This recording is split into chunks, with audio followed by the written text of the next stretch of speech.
have a battle probably coming up? We do have a battle coming up. Let me know when. Well, I'll be sure. Basically, you want to set up right now.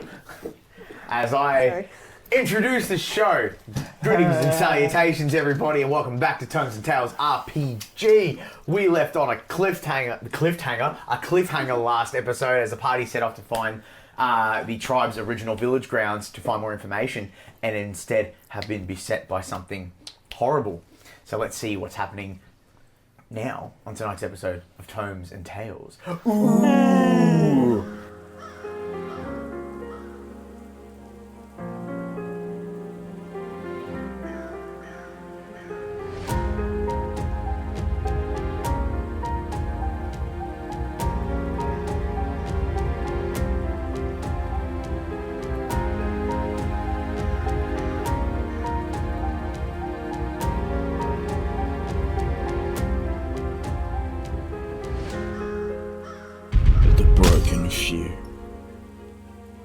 A story from Tomes and Tales RPG.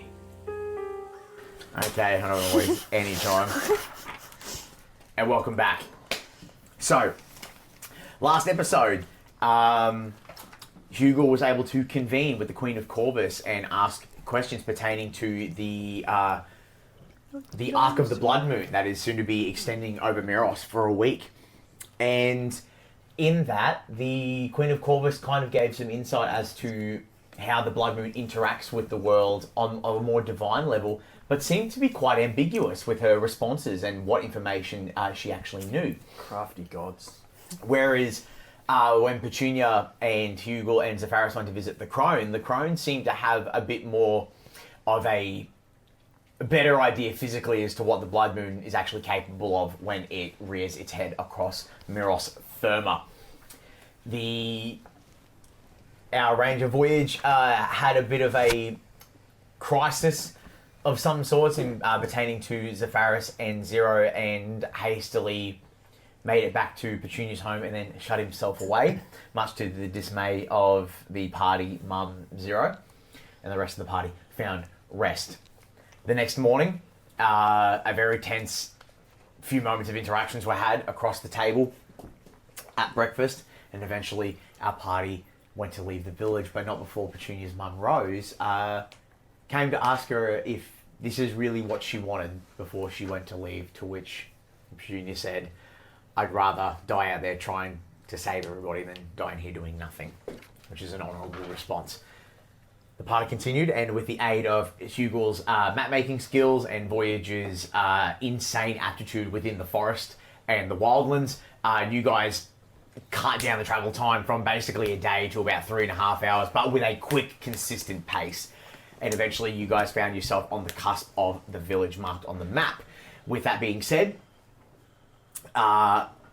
you started to notice intense decay and rot, but nothing that seems to stem from the natural order of the world. Instead, being something mutagenic, something different. It shouldn't be here, yet it is regardless. Alongside with that, we found the hundreds, maybe thousands of corpses of locusts, some that had just died by barrage and assault, and others which seem to have been eaten from the inside out, possibly by their own kind, it seems.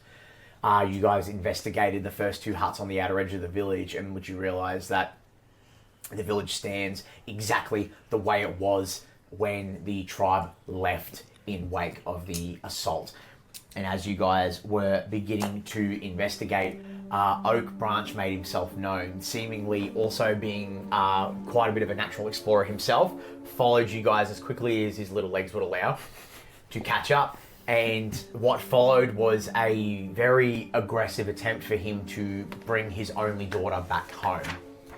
In light of Hugle stepping to Petunia's defense, he became very aggravated and stood back, ready to perhaps cast some sort of offensive magic. And during his tirade, his booming of his voice with his several uses of the thaumaturgy cantrip seemed to have attracted the dragon, which snatched him from the ground in a concussive attack, basically mechanically using movement, action, dash, and flying as fast as it can go, and about 1,000 feet or so, maybe 200 something feet off the ground, has let him go mid-flight. And that's where we are going to return. Very good. The air is tight. You could cut it with a blade.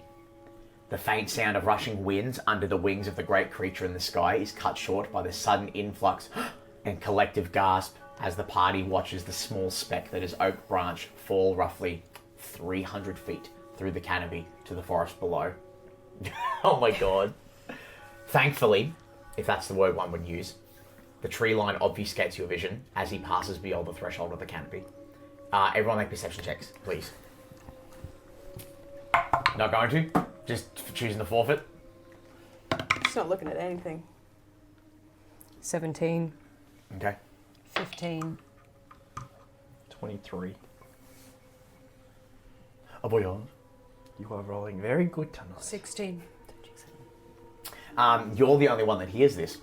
I think it's probably due to the fact that you're a bit more like switched into nature and you can hear the huge discrepancies. And I think Voyage at this point is just like, fuck, dragon, fuck me, and you're a bit distracted. You begin to hear rumbling, like out of sync steps, like rushing towards, like vibrations through the forest floor. Some of the leaves begin to shudder on the ground. There is a, oh my god, there is a loud and audible roar just off in the distance. As from the high perch of this rocky cliff, you see this gargantuan, reanimated orc barbarian with a huge mace that seems to have like a troll skull with like metal spikes and nails sticking out of it, drags through. And you watch as it looks with its one good eye and its skull, the other side of its face torn clean off, just nothing but bone. The muscles, even though torn and some of the sinew is fallen out, it still retains this intense muscular form. Just crouches down and leaps and sails through the air, and in kind of like a barbarian rage lands a bunch of the leaves like shoot up in the air and a couple of feet away from the party, because obviously there's like rocky outcroppings and stuff within the forest. It's why they built the village there. It's a good protective point. Leaps down and through one of the broken huts, not the two that you guys were in, but like one behind it in the distance, you hear this as this giant troll, like two-headed creature steps through, also zombified, one skin having just the beard, one skull of the two on the necks having its face completely peeled, it's just the beard left, and the other one a skull with a steel plate which is actually suffused to the skull. Everyone make history checks for me, please, as this happens. But oh, actually I'll wait for you guys to roll. Ooh.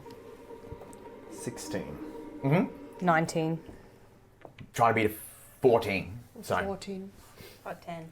anyone who beat 14, you guys have heard about these creatures. They're called Ettins. Ettins are basically like weird troll, half-giant creatures that generally actually can't find any symbiosis in organised societies because of the fact that their heads always seem to be the anathema of each other and they argue a lot. But the fact that one of them's here, it seems that this Ettin had made its way into the fold of the tribe, maybe one of the only few Ettins to ever do so, but unfortunately met its demise in the wake of the plague that had assaulted this village. And as it runs through what's left of its vocal cords, it's not even attempting to like make a roaring or a speaking, it's just a wailing, like they're both doing it. It's really fucking ominous, like they can't their voices don't match, it's really throwing you guys off. And beyond the tree line, you just hear like the wailing, and then the entirely covered ground beneath you guys that was covered in all the dead leaves from the dead canopy above and the dead locusts begin to shudder and shift as slowly from out of the grass,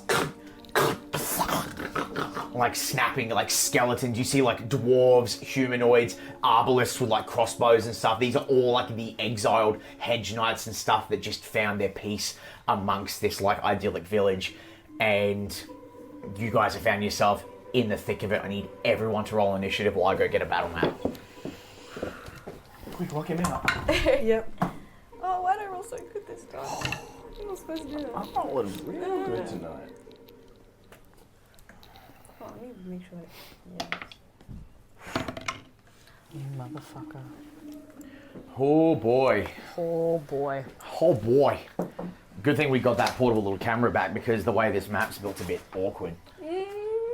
Okay, there we go. And we're going to change the music over to something a bit more upbeat. Oh, it's so cool. Alrighty. So I know in previous instances where we've used the modular grass patches, courtesy of Seb the Madman, we've used them as difficult terrain. But in this is more so just a symbolism to show you the unleveled nature of the ground. It's not difficult terrain. They're just leaves and dead bugs. So we're going to place everyone where exactly we thought they would be. Voyage, you were setting up the posts with the flame around at that point. I don't have any markers to symbolise the torches. I usually have a little fire, but I don't know where I've popped them at this point, but that's okay. Basically, we're just going to say there's like a half ring like here. It's kind of stemming there. Zeph, you went into the left hut, correct? So you'd met at the door, so you'd be about there. No, you stealthed up behind Oak, so you would actually be around here, because you would have like basically double dashed and all that sort of shit to get around. Where exactly do you want to be? Because he got picked up basically about here. Yeah. And you got pretty close. So you can be like up here on the ridge, you can be here near the tree. You kind of want to stick within 15 feet of this area here. Yeah, I'd probably be just up on the ridge there. Like there? Yeah. Absolutely, we can do that. Zero, you were in the other hut, I believe, this one here. But you would come out to meet everyone. Do you want to be closer here, or do you want to be in the doorway? Getting a bit of half cover? Yeah, probably be in the doorway. Absolutely. Hugle and Petunia, you guys were kind of in the thick of it. So would you say maybe here? Wherever you think we would have been. I would say probably here. And I'd be between where Petunia and... We'll do that then. Would have been, yeah. Yep.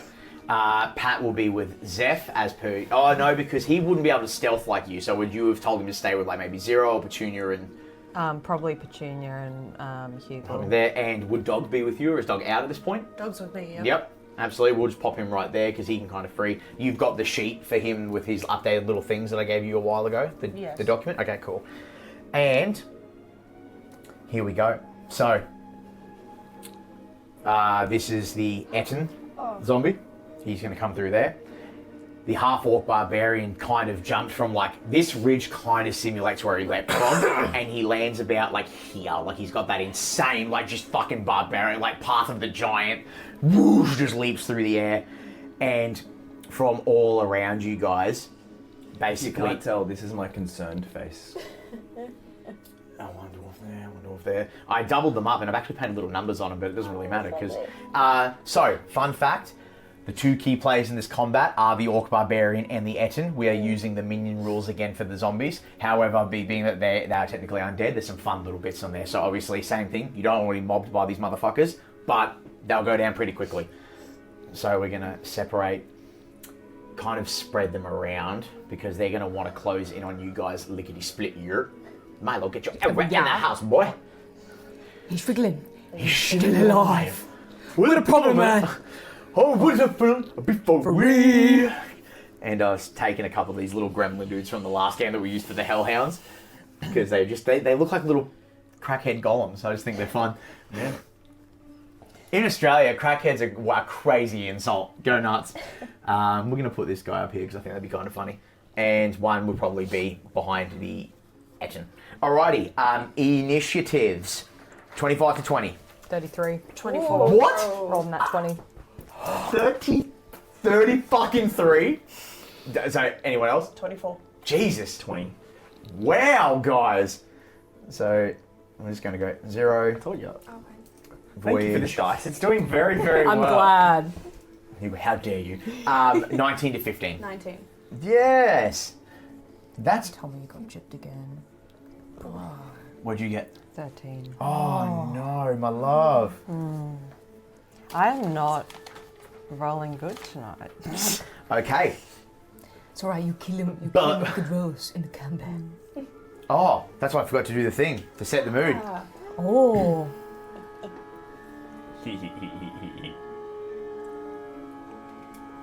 Hell yeah.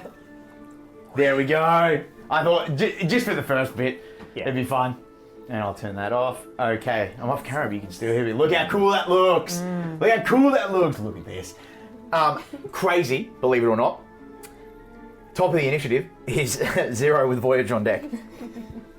Oh, forgot to bring me stat sheets out. going to recess further in, like take a couple of steps back, About but I 15 still feet? want, I still want line of sight. Oh, yeah, you can. That's an open doorway. Perfect. And I'm gonna crack a shot at multi-head madness. The in here. Yeah, I still want to be in. Oh yeah, this is pretty accurate to what it's Yeah, be. You basically, perfect. and he's so fucking tall. It's like, oh, don't. That mini is cool. 23 to hit. That is gonna hit. But well, you already hit. Also, he's got natural armor to 11. Okay.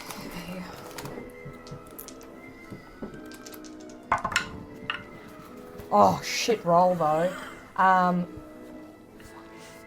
That is 13 piercing damage. 13. Let me just check his sheet.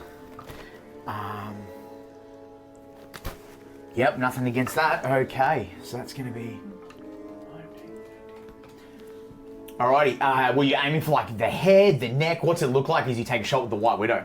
Definitely one of the heads. She did not like that weird moaning sound. She wants that to not ever come back again. Well, too bad. You, because it was the rifle, right? Yeah. White Widow cocks up, huge barrel, blows through, and it blows like a top of like, because obviously the closest head is the one with the metal plates fused to its skull. You shoot, and the bullet, the slug, gets wedged in between the cranium plate and the fucking steel plate in its skull. And again, it turns, realizing where you are, it's just with its huge fucking battle axe begins. It's noticed you and it's going to attempt to try and get you. 16 DC dexterity saving throw for the little critter behind him, please. Oh yes. Okay, so these guys are minions. They don't really have. It was a dex save, you say? Yes, 16. I'm Take stressed. a guess what the modifier is for a zombie. Hopefully negative. 7 on the die becomes a 5. Oh, love that. It is only 2 fire damage. Any time they lose a saving throw as minions, they are eviscerated. So that first one goes down. Delicious. Delicious. Anything else you'd like to do? With how much movement would you say it was to? 15. I'll use my other 15 to recess even further back in. That gets you right up against the back. Yeah. Yep, absolutely. You're like, you've got the White Widow out, you're trying to like load the next bullet in, and you're like, click, and you hit the fireplace. You're like, oh, and you hear the Wanderer in your ear. Nowhere left to run. Better go out and play, my love. No! Anything else, or is that you? No. Voyage is going to be you. Hugle, you're on deck. Can I please have the 20-foot radius? 20-foot radii. Is 20 feet falling from the sky? That's 15. I believe that's 20. Fireball? Perfect. Fireball. Fireball. That works exactly for what I want it to be. What do you want to do? So I'm aiming to catch all 4 of them. These guys? No, this side. And the torches I had set up. The torches were along here. Yep. And So- you want to hit all 4 of these guys. Preferably. Yeah, you're going to miss the barbarian. No, I want him in it. I don't care if Dog ends up in it. Dog is in it. That's fine. Okay. A sacrifice? Oh, where are my vesticles? What do I have to do? Da, da, da, Oh, my da. folder. No. Yeah, my why'd you throw monster it is- away? I grabbed the sheet and just dropped it. No, I mean the radius. Oh, well, because I've got a bag. Is it going to stay there? Yep. Oh, it's staying there. Right, that's going to be a pain in the ass. I don't want to The have to look at ground it. on top and In like a lay it 20-foot on radius. Centered on a point, Because you might have to within move around range. a turn. Twists and sprouts into I'll just hard keep it out. spikes and thorns. The area becomes difficult terrain for the duration. Actually, you know what? No. I'm going to throw this out there. You should always keep those 2 out because spike growth, we've got 2 at Wait least. for it. Like, so, yeah, I was going to say, I think we've got 3 at the moment, so. Where are bullets? And very specifically, as those spike growths spring out, because I only rolled a 10, they're toppling the torches as well. Mm-hmm. In the hopes to ignite the spike growth. Barbarians there. Dwarf was about there. This guy was about. I think I'm forgetting Just where they make it were up. now. Yeah, fuck it. Doesn't really matter. They're probably all gonna fucking cark it anyway. It's fine. Okay, we'll leave that out. So that's the See spike the growth. area. Do they have to make a save Hang on. now? I'm working that When out. they move. Yeah. Any creature that can't see the area in the time the spell is cast must make a wisdom saving throw. They can all see the area when it was cast, so they know it's hazardous terrain. Outside of that, it's just any time they move within that area, it's 2d4. Yeah, there's no Okay. saves, they just take the damage. So Okay. every 5 feet they move, it's 2d4. Yep, fair enough. Additionally, I would also like to... Great spell against minions, Yeah.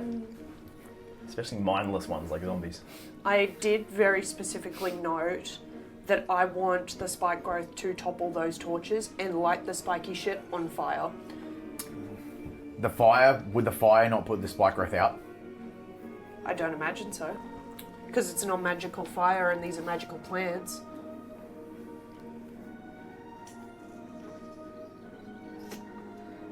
But that also, in my opinion, that also goes to the same vein. If they're magical plants, why would normal fire set them off? Fair enough. That's up to you then. I'm probably going to call that no, because I like the strat, but I don't think that would... It's like you can't have the cake and eat it too. You can't have the magic be effective and then not be effective at the same time. Yeah.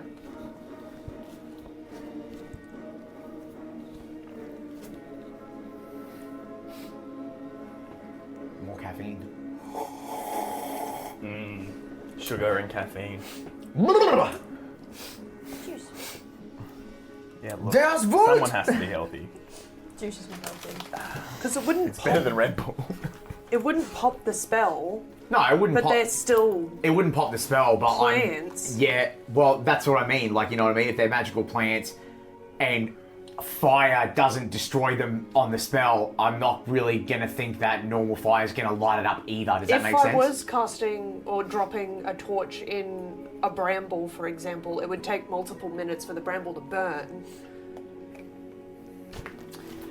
If this is how you really want it to go, I'm going to make it, it's going to be a ruling. You're going to roll a d4, and that's how many turns it's going to take before it lights up. How many rounds?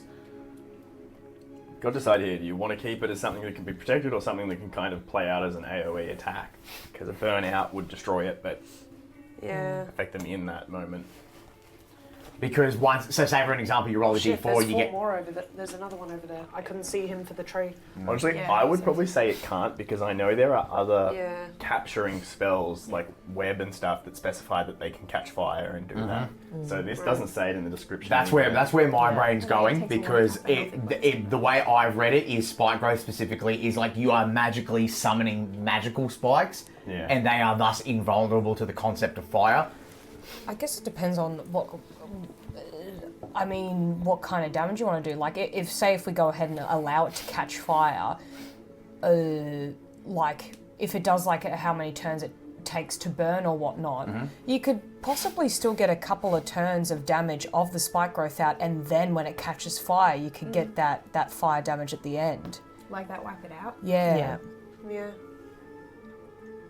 Like plants. Kind of like that scene from that movie, The Creator, where old mate puts the flaming sword in the ground and it just sends a wave out and the fire instantly dissipates once everyone burns to death, with Rammstein's Here Comes the Sun in the background. I'll say Here no, comes because the knowing my sun. luck, my default will roll a 1 on me, and all of the work I had Voyage put in is just going to be void. So, Okay. Look, spike growth solid enough. The spike growth is going to Yeah. fuck the day up though, so... We love it. additionally, when my stuff loads again, It'd be like that. I'm super stoked with how these zombies came out. Especially the Barbarian and the Etten. I tore up like a dish sponge and just dunked it into the technical blood and just went... Love that. Love that, carry on. Love that, carry on. Here comes the sun. bonus action. I can't cast a spell as a bonus action additionally. Unless it says it's a bonus action, but if you use an action to cast the first spell, then no, you can't cast 2 level spells in a turn. Yeah, that's what I thought. Unless it's a cantrip. Unless it's a cantrip, yeah. So, gonna have dog take flight, essentially. I'm going to say, though, because if he goes up, that's going to negate him getting damaged by that fucking thing. So He's he not just traveling goes... through it. So. Yep. Do you want to grab me one of those flight stands, right? Those little ones that are over there? I forgot there. that I normally have one here. Sorry, do you need me to move? I don't know where they are. They're just They're there. there. Literally, yeah, I saw them today and I Yeah. forgot to grab them. We'll keep them behind. Yes, good call.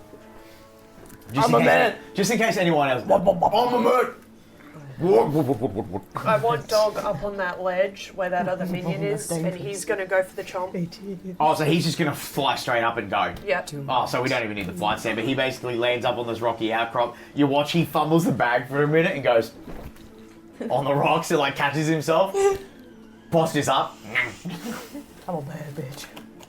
On the move. Whoa. What about the one where he runs out? It's like when your friends send you home when you're drunk at the pub and you come back. Greetings! That's how I feel whenever Dog zooms about. Greetings! I remember watching a Russian Badger video where they lose their fucking minds about how people at Bungie were paid to make human marine slurs for the Sangheili, which is the elites, and they call them split lips. It sounds so offensive. What was that? 21. Oh yeah, that'll do it. So do you want to describe what it looks like as Dog mauls this minion to death? Dog is literally like drooling fire. Like magma? Like No, like just fire. fire. I'm talking like tons of fire. hell yeah, like a barbecue. Yep. I know, I want a HSP now.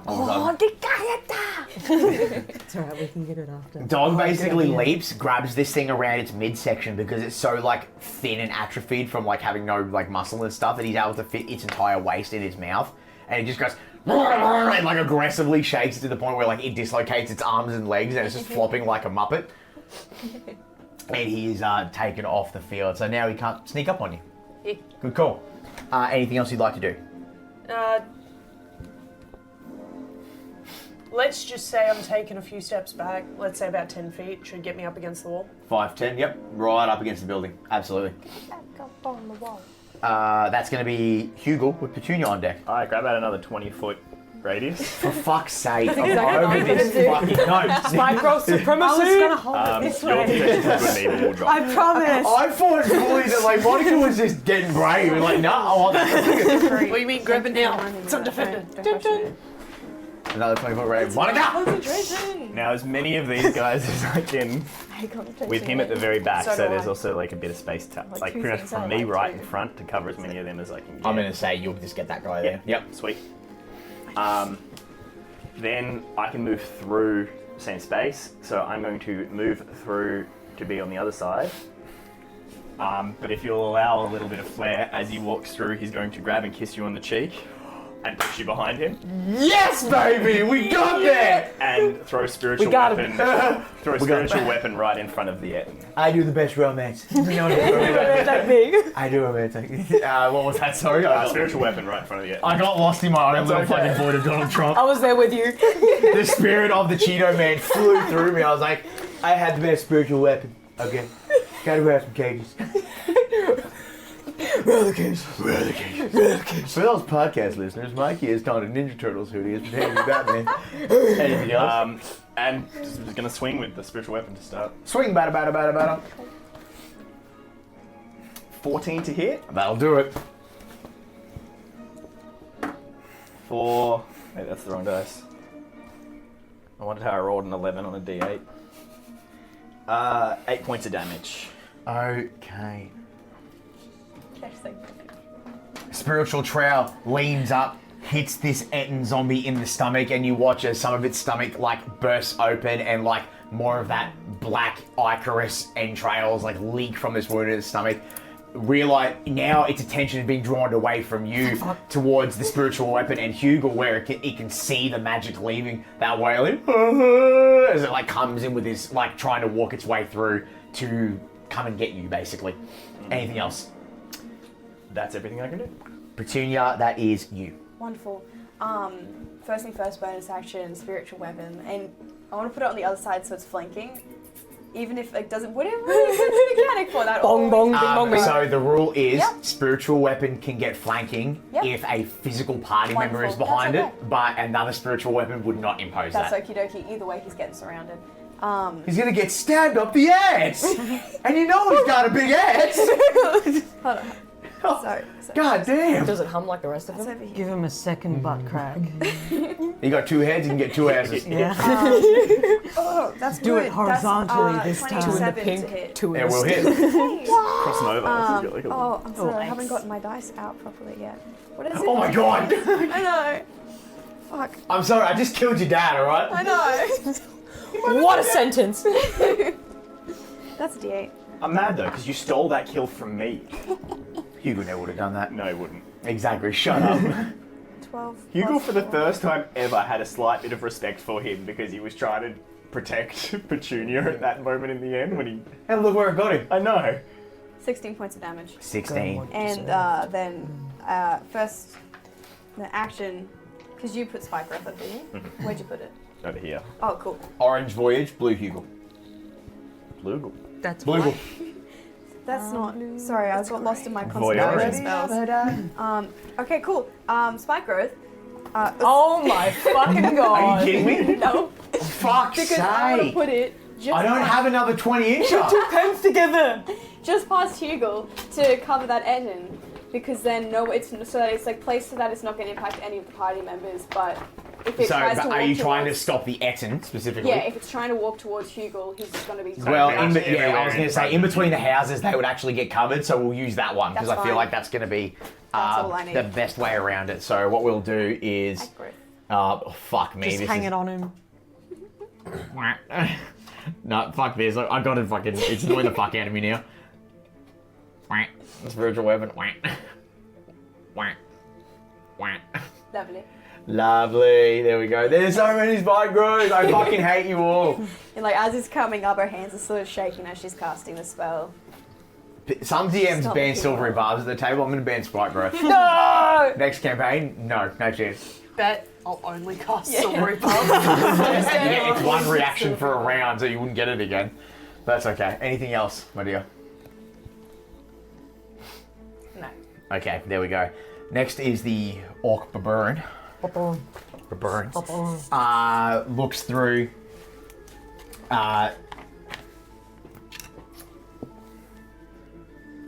Let's roll. 11 and down, he's going to go for Voyage. 12 and up, he'll go for the halflings. He's going to bonus action aggressive, move up to his speed to a hostile creature he can see, which is 30. So 5, 10, 15, 20, 25. Roll your d4s.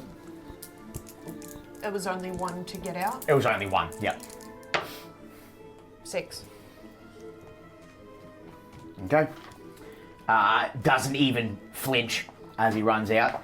And he is going to make 3 more attacks against you, Petunia. Okay.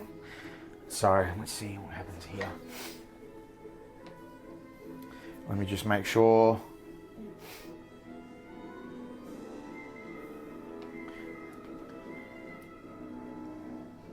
You're very lucky you're not within 5 feet of anything else. That's going to be a Oh shit. 13's not going to hit. No. Lucky. Yes, I am. That's definitely going to hit. That's going to be a... Oh, 14, sorry. No! The first attack was 14. Lucky. So the second attack is 25. Yeah. And third attack... no. So only one attack hits. So that's going to be... God, I forgot how good lollies are. That is going to be... Little turtle. Oh, wait. I'm going to use my bone d6s. You take...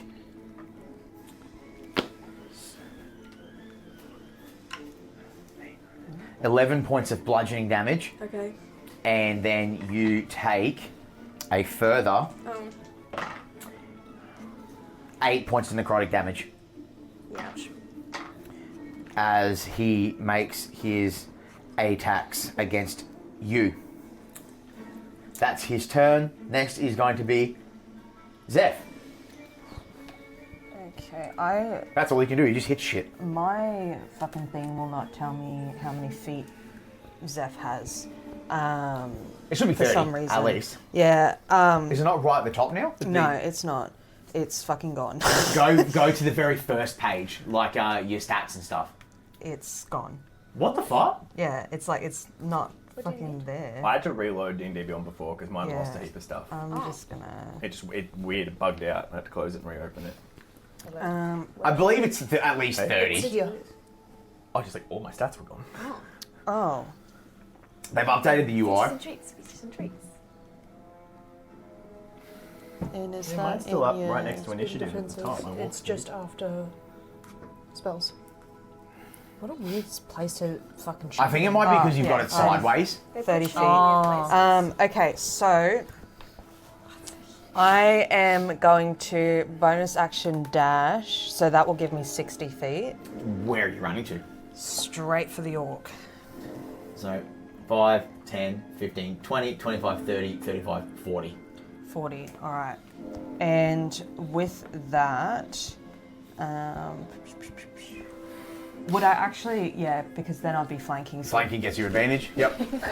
and I will hit him with one of my daggers. I'll do the ghost dagger, so like it'll appear and I'll come out and do that. Your hand is already moving to stab as it summons into Yeah. your grasp.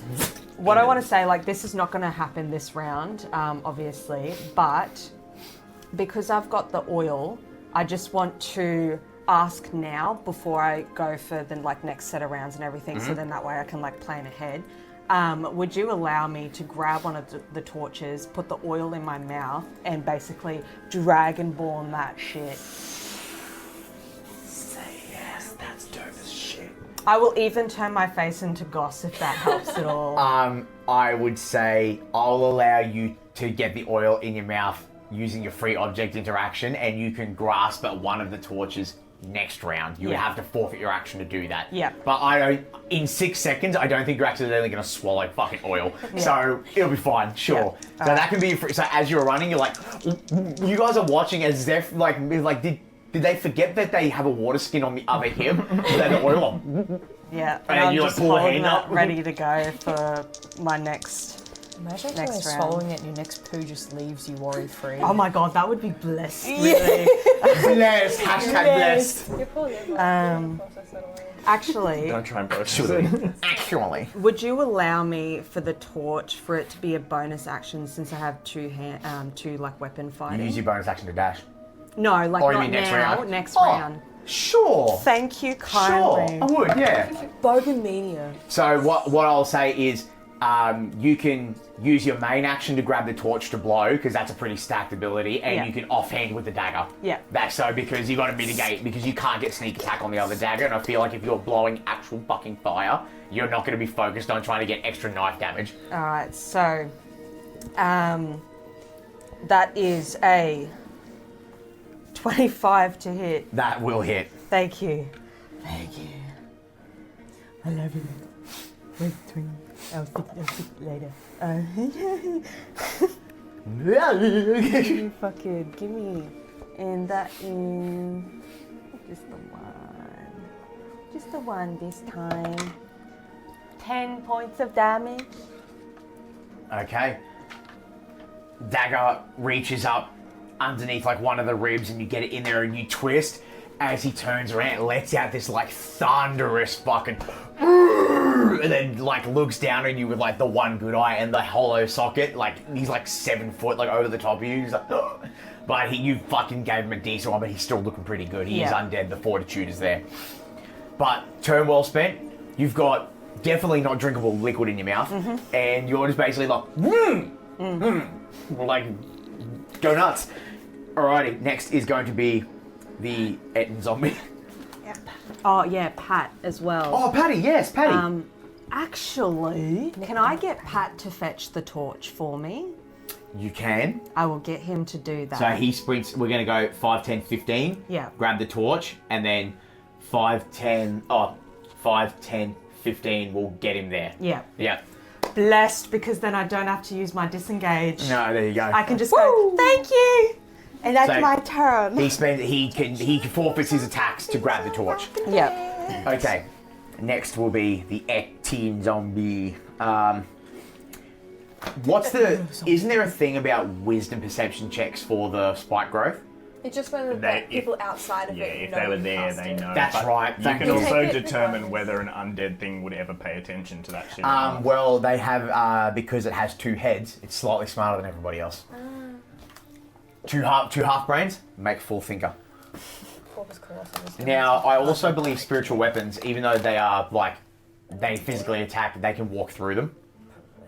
I'd imagine. Let's be I honest. think so. I think they're non-corporeal. They're non-corporeal, yeah, except when they attack and then they just go back to floating, I right? believe so. So I would think so. So he's going to go 5, 10, 15 to get out because it doesn't want to be stuck in that shit. So that means Was it 3? 3. So that becomes 64? Yes. Do you need some dice? I've got plenty, but thank you. I've I should never ask at this table anymore. so many times. I bring all of them with me everywhere I go because I can.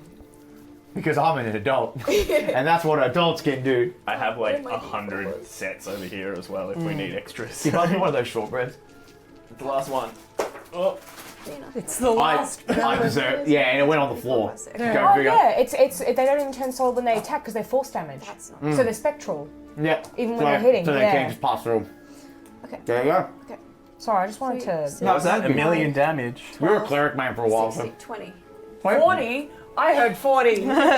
That's I heard 400. right. I'm hard of I hearing, won dear. them. You still go, but he's out. Fine. Even at 400, that's crazy. Shut the fuck up. how much damage?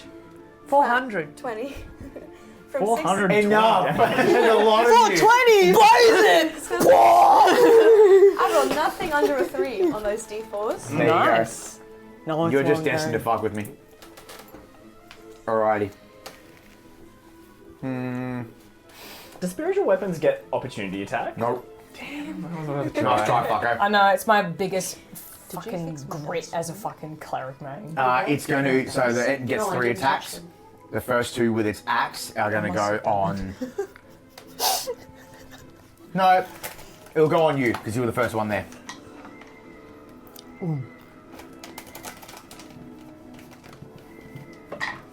That is going to be.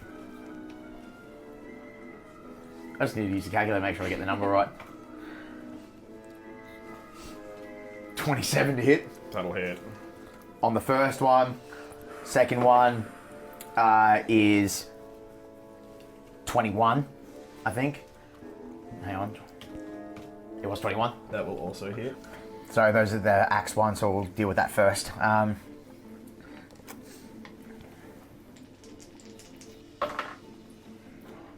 Nice. That's going to be 16 points of slashing damage on the first strike, and Wait. 21 points of slashing damage on the second attack. Every time you get hit, it doesn't. Actually, no, you also. Okay. Let me reveal some things for you. Oh, okay. When you. It was going, and you, if you ever had a dream, and when you, and then. I love that kid so much. You're all of us, pal. You're all of us. I hope you're old enough one day and you see this. You get +1 to your AC and saving throws, and you have resistance to all damage. But when you take damage, actually, it's up to maybe you whether you'd notice this or not. But every time you take damage, Petunia flinches. Oh yeah, you'd see. Any wound that happens on him copies to you. That's how I do it. Okay, so Yeah. what damage do I take from all Half that? of all of that. Half And of take each. The other Did half you of get it. the numbers down? Because I... Yeah. 16 and 21, I think. 16, 21, yeah. So, 18? 21.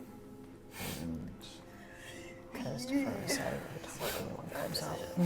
Wait for it. Fucking There it goes. vines. And then its last attack is going to be on you. Ooh, ooh, Do I notice the flinches?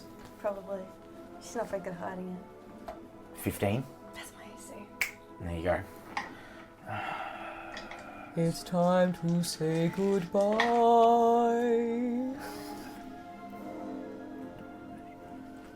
17 points of slashing damage. On me? On that, no, on Petunia. She quietly falls unconscious. There you go. So the two axe wings, goose, like a Dark Souls boss, just weighing these fucking axes down. And the other head turns, notices you, the left head, the skull, and just, you guys watch as Petunia, flinching from the pain, unawares, gets run through with a sword that is nearly 3 times her size. And he just lets out this like aggressive wail and pulls the sword out as you go down. That is going to be the minions.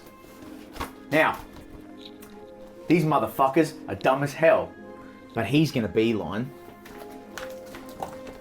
How far can they move? 20 feet. Oh, fucking dumb as hell. 5, 10, 15. Did he pass through the spike growth? No, technically not. The house is kind of in the way, but I'm gonna give it to him that he doesn't get it. The rest of them are in there. What the fuck do you want from me, alright? All of them. 5, 10, 15, 20. Personally. Now, they're minions, so they don't really have stacked attacks, but what I'm doing is, if one singular minion that has a ranged weapon wants to attack, it can. That's how I'm going to treat it, but they do fuck all damage because they're minions. So what that's going to be is... Oh, no, we've got the skeletons here. They're the same CR. We can use those. They've got a bone bow, so that's actually got its own little fucking doodad going on. So we'll use that, because it's fuck all. He's going to make a crossbow shot on you, Hugle.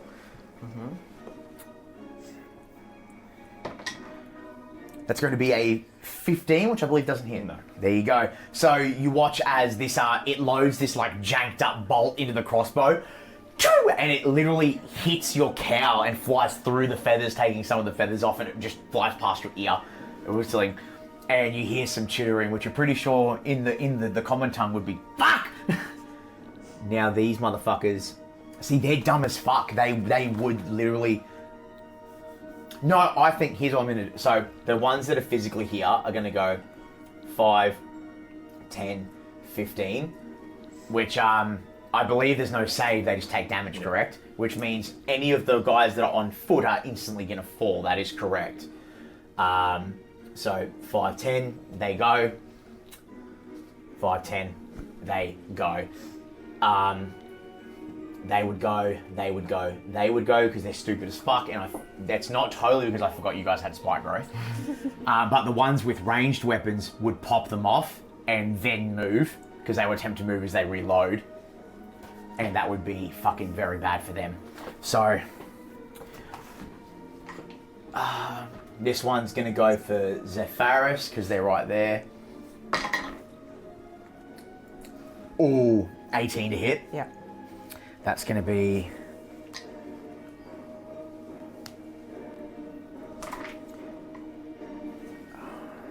five points of piercing damage as you're shot in the back with a rusty arrowhead. Yeah. This other one here is going to... You know what? It would probably go for Pat, because Pat's right there. That's an 18 on the die. That's definitely going to do it. 4 points of piercing damage to Pat. Do you have a As he- pencil? Not a pencil. I got a pencil. Oh, thank you. It's my whole Women in STEM. Yeah, it does. And then this arbalist is going to...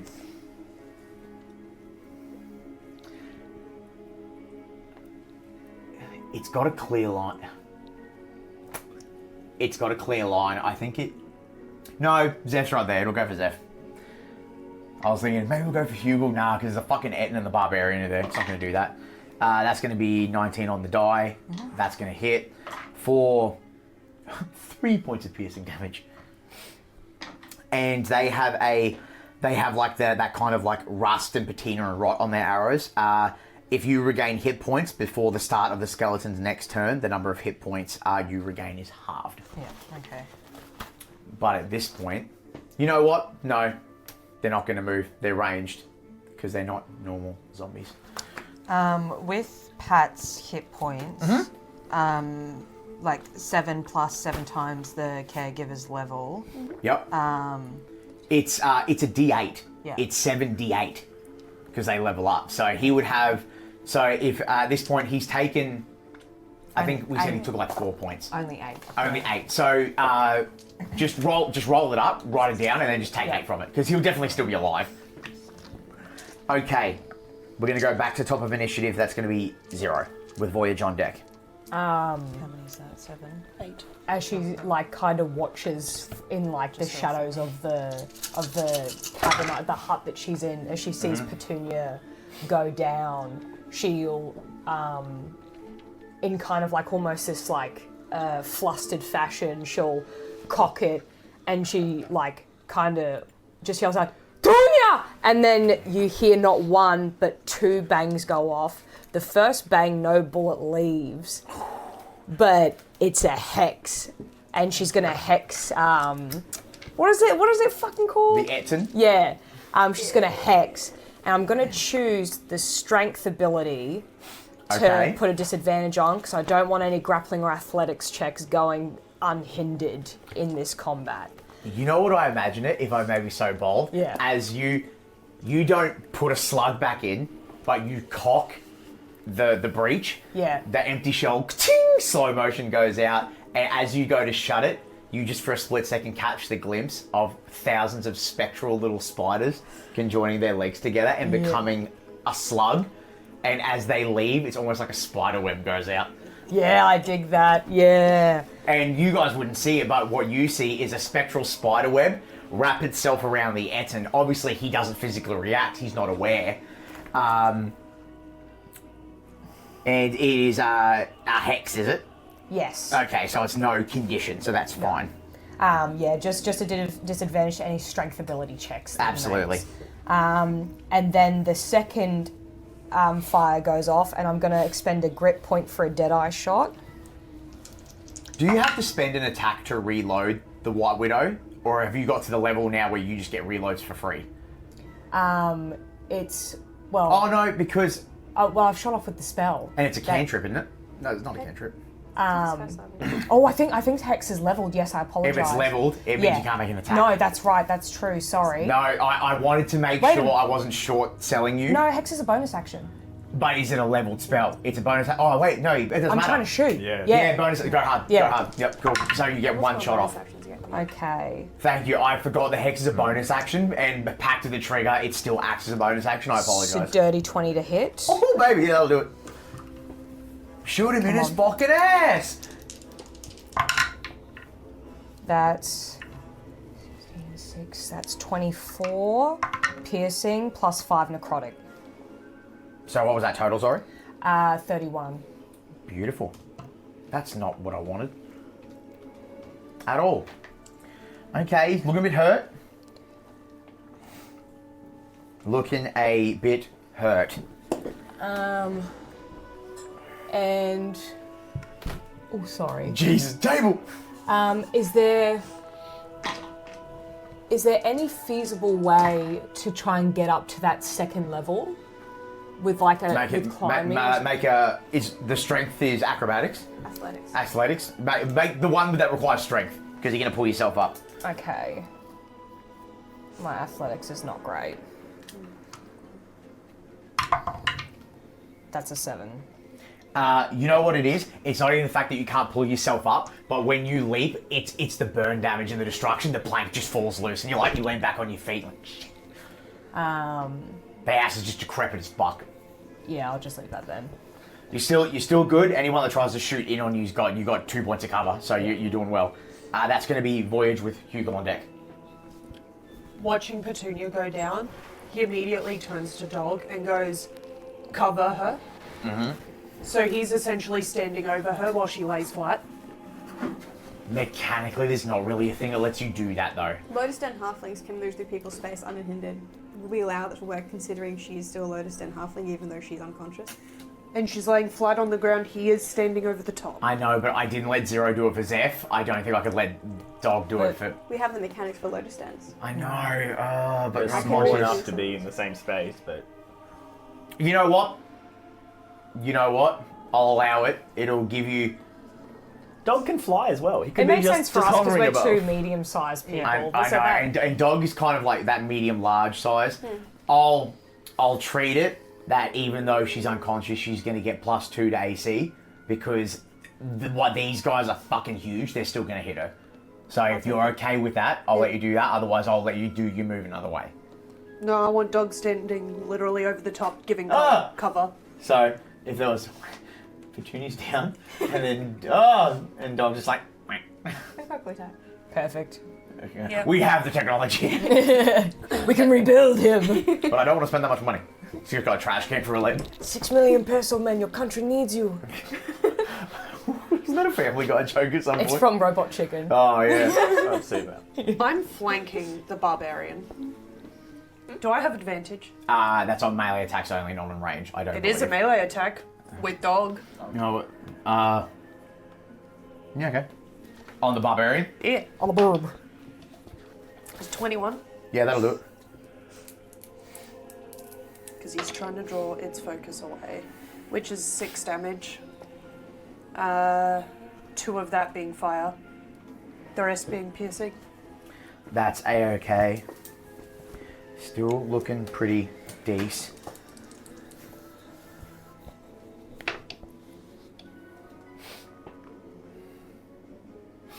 .26 on the first shot at the barbarian. Yep.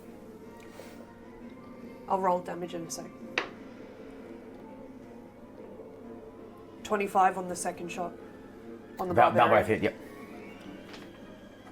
Oh my god, we went from barbarian to barb in the span of 8 seconds. It just like we just cut as many letters off as possible. Why use many letters when few letters do trick? Australian way. Why Birds use are words many that are words when a few words do trick? My favourite video is the one of those 2 little Laura kids, and he sings the Addams Family theme. He's like,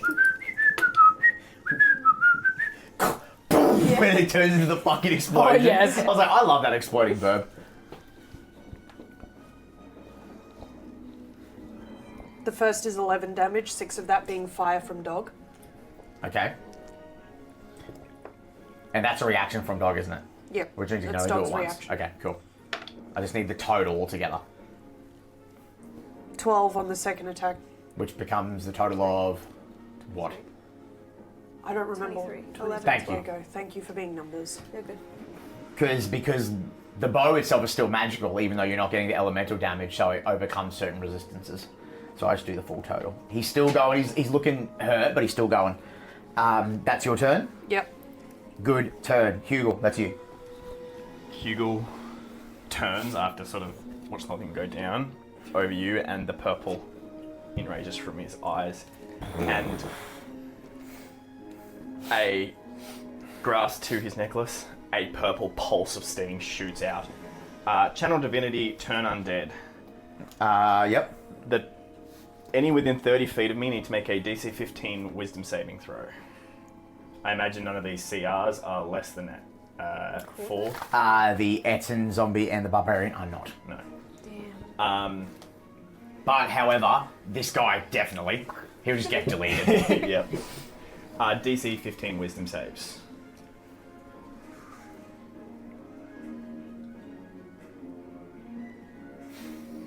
Hang on. I'm thinking. Because I've technically put in a lore implication on how these work. I'm unsure.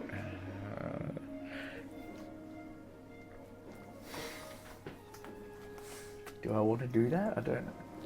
You know what I'm going to do? So, I'm scared now. you know what I'm going to do? Before this goes off, I want everyone to make insight or perception checks, whatever gives you the better value. Oh, thank fuck I have advantage on that. That was fucking 18. pass. Dirty 20. Beautiful. That is only an 11. 27. What would you get, sorry? Dirty 20. Okay, so you guys all got insanely hell. What did you get? 20. 20, 27, 20. Oh, sorry, 18. Yeah, so 18. All right, you're close enough. I was kind of keeping it at 20, but I think 2 out of 3 gets it. They have the same. They have a similar sort of like bodily function and like retaliation response as like undead that you've seen, but there's also something different about them in a weird way.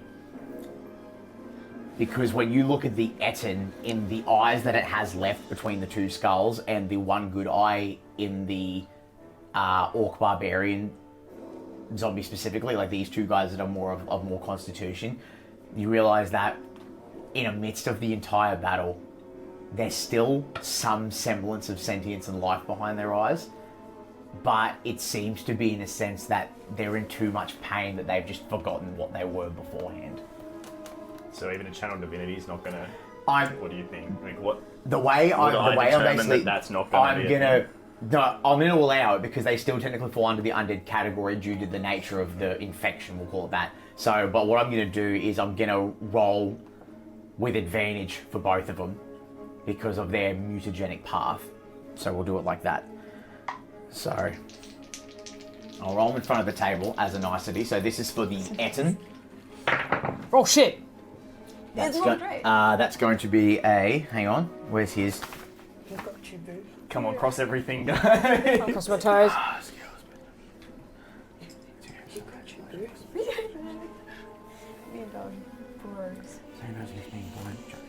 And what's the status condition of that channel divinity? The what? The channel divinity, does it inflict a status condition? Just remind me. They have to. I think. Is it fear? They just have to run away. No, I don't think they can. What's the verbiage say? Like, what's the language say? Let me find that. So I can just make sure.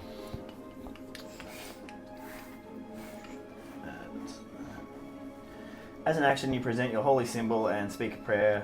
Each undead you can see or hear within 30 feet must make a wisdom saving throw. If the creature fails its throw, it is turned for 1 minute or until it takes any damage. So it is turned. A turned creature must spend its turns trying to move as far away as it can. So they can't attack? No, they have to use their turns fleeing. Well, that's fucked, isn't it? Alright, so the Etten fails. It gets advantage anyway because it had two heads, but we gave it advantage because they're technically like mutants. So he fails. And now we're going to roll for the barbarian. You know what the fun part is? What? He either has to try and charge through that building, which will attack you, or run through through spikes. My spikes are down because I'm dead. True. Well, And but my if he's running spikes away are from too. me, Oh, he'd yeah. run You're not directly dead yet, that you're just way. sleeping, you're just resting. No, unconscious drops the spell. nappy nap on the ground here. Well, I'm going to be 100% real with you, but we'll cover that when we get there. Yeah. I don't like the way you say that. Barbarian. Yeah, I didn't like your tone. Boy. The barbarian. The barbarian. Also fails. He's instantly diminished. He goes off the face of the earth. Is the other one within 30 feet? Is Surely. right. I don't know. It's right on that edge. Here. I think it's. Nope. No, I think it's Nope. just past it. Yeah. Okay. So on their turns, they have to run just straight away from me. And with my bonus action, I will drop to my knees, grab you, and kiss you on the head, and give you 28 points. I'm going to do a 3rd level cure wounds, 3d8 plus 4, but because of my circle of mortality, you get the full amount. If you're on 0 Circle of points. Mortality. What a cool name. Okay, what was the... So 28 points of damage, of healing. Yeah, dead. Wake up! And when you come back, I'm like, I just got you back. I'm not losing you again. The way Now you're the Etten. I've become what I despise most. I despise most. And yeah, that's my turn. Okay. That's going to be. There's no real way I Petunia. can get between any of them and Petunia again, is there? Not really. No, cool. What's still up? I can't... Are they still there? These two. Oh, they're sorry, still, those are they're still there. They, actions, they haven't don't moved yet. Yep. I don't think she's really in a position to be doing anything at the moment, to be honest with you. Plus, yeah, well, they're gonna leave anyways. She doesn't need to know.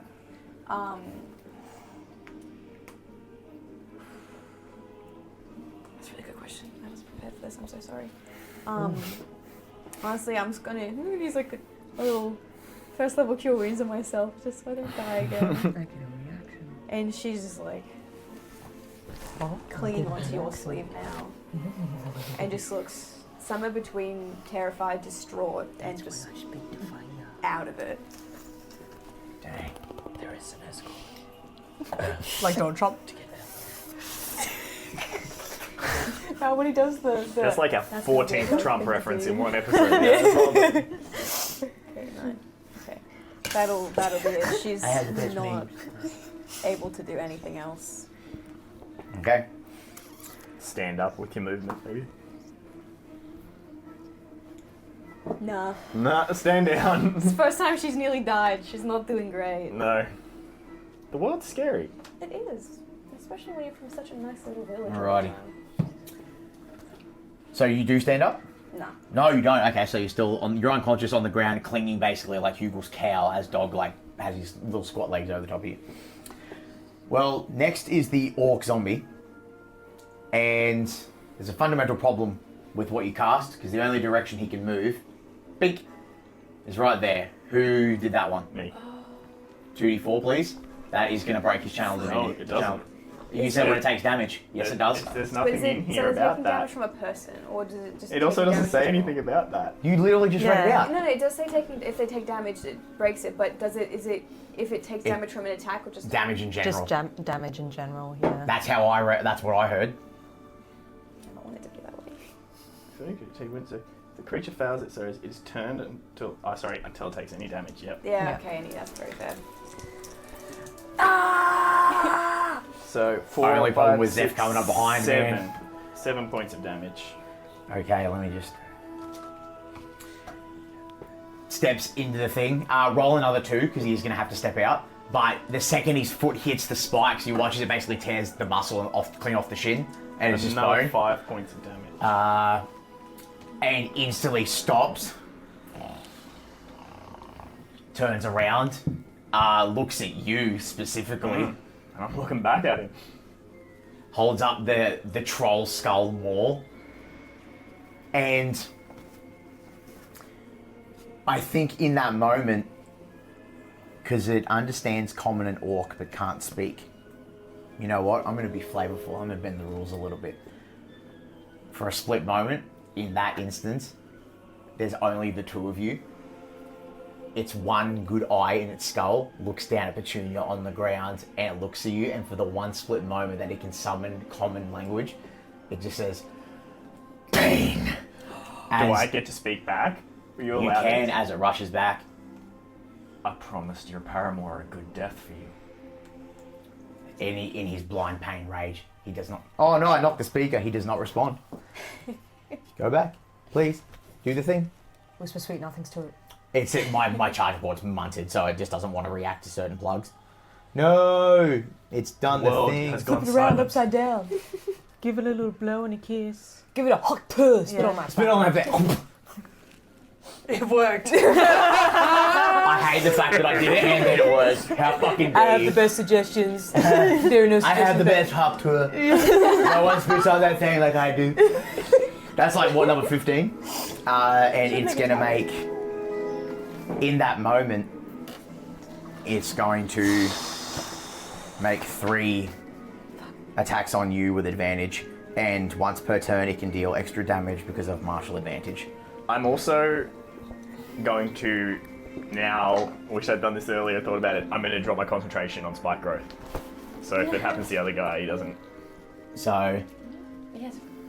I think there's a moment where you drop the spike growth and the 2 skeletons, because they're obviously in it, they look around and just go, and some skeleton.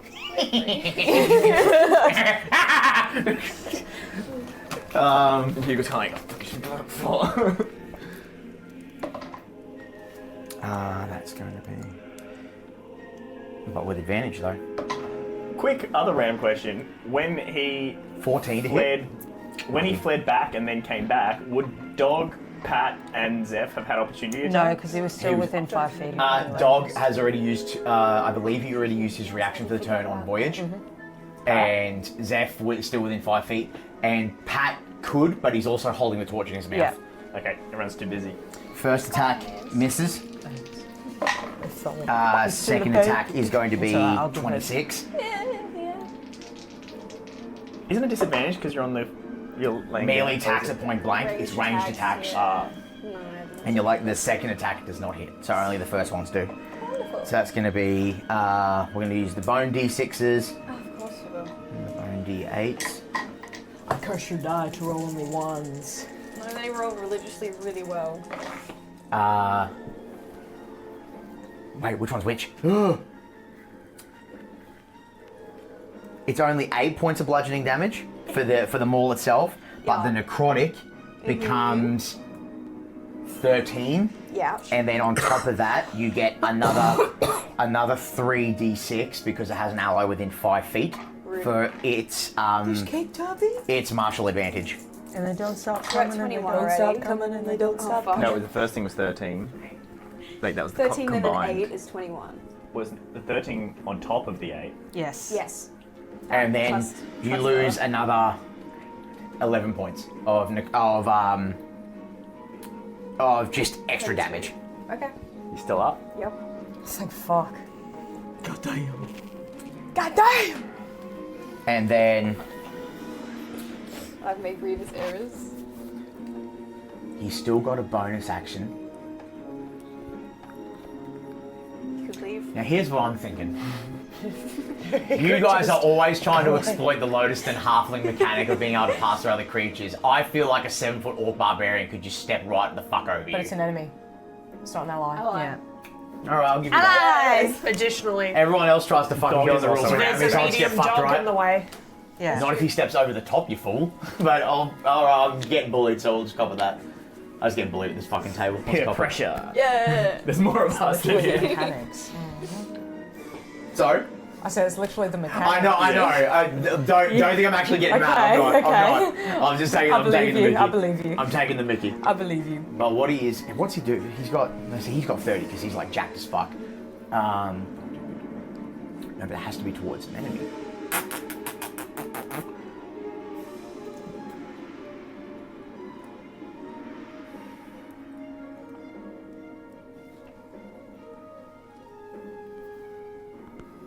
Fuck it. No, he'll do it because they can move diagonally. Mink.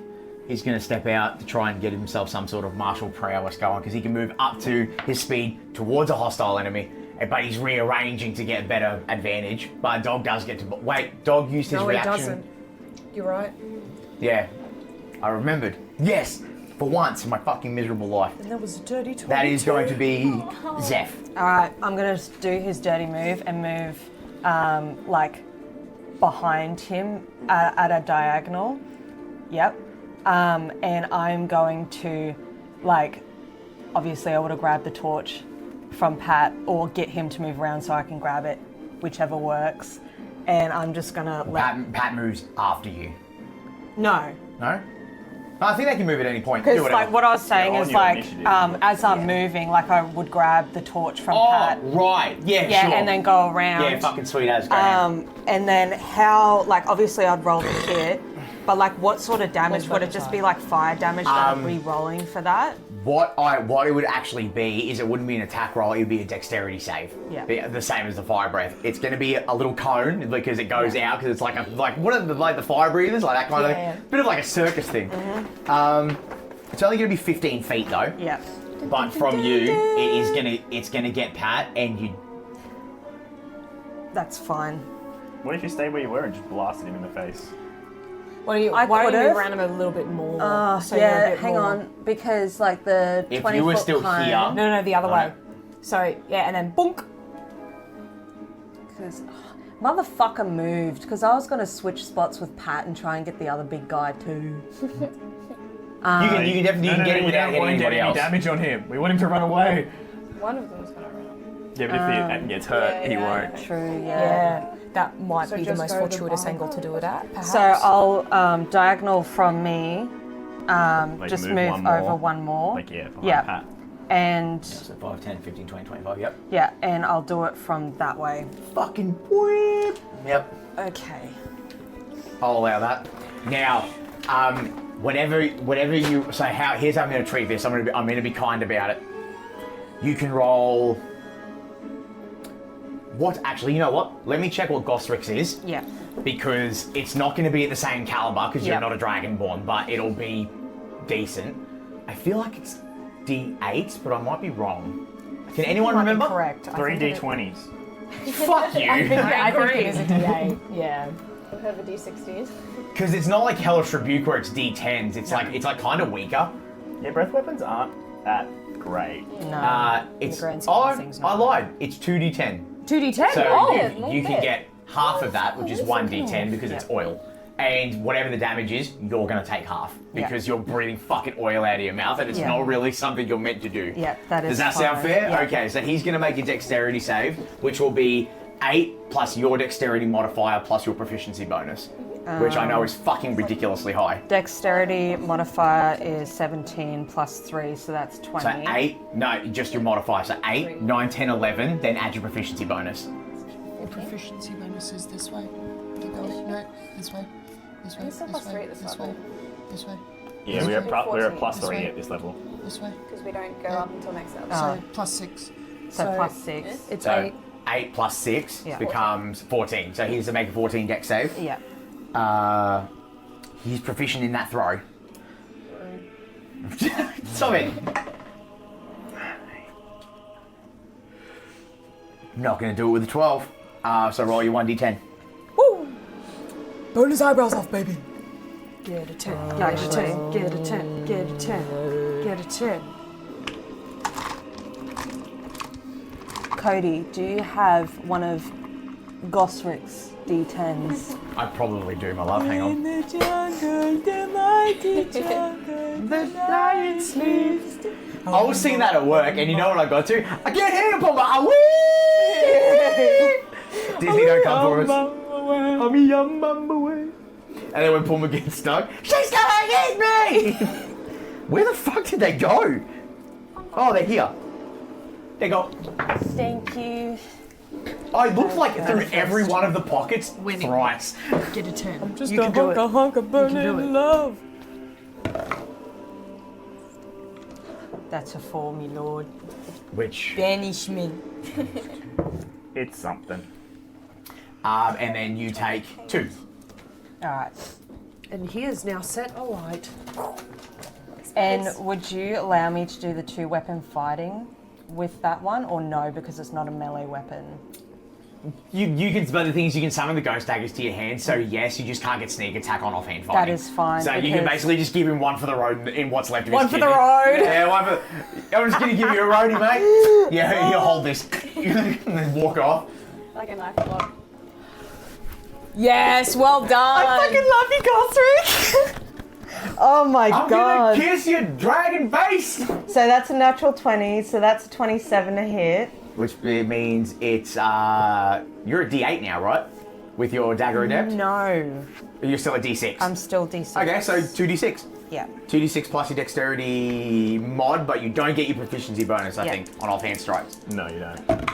I just learned that last week. I didn't know that. Good Yeah, I didn't know shit. until I looked into my second character build that I'm doing, and I'm like, oh, that's. Yeah, I learned that after So that's Shepherd, 14 after damage being extra on top hurtable of that as well. Out there. Oops. Okay. Would you say, because it is oil, that he is somewhat on fire? Well, I think there's a mechanic for that, for you There being is. Yeah.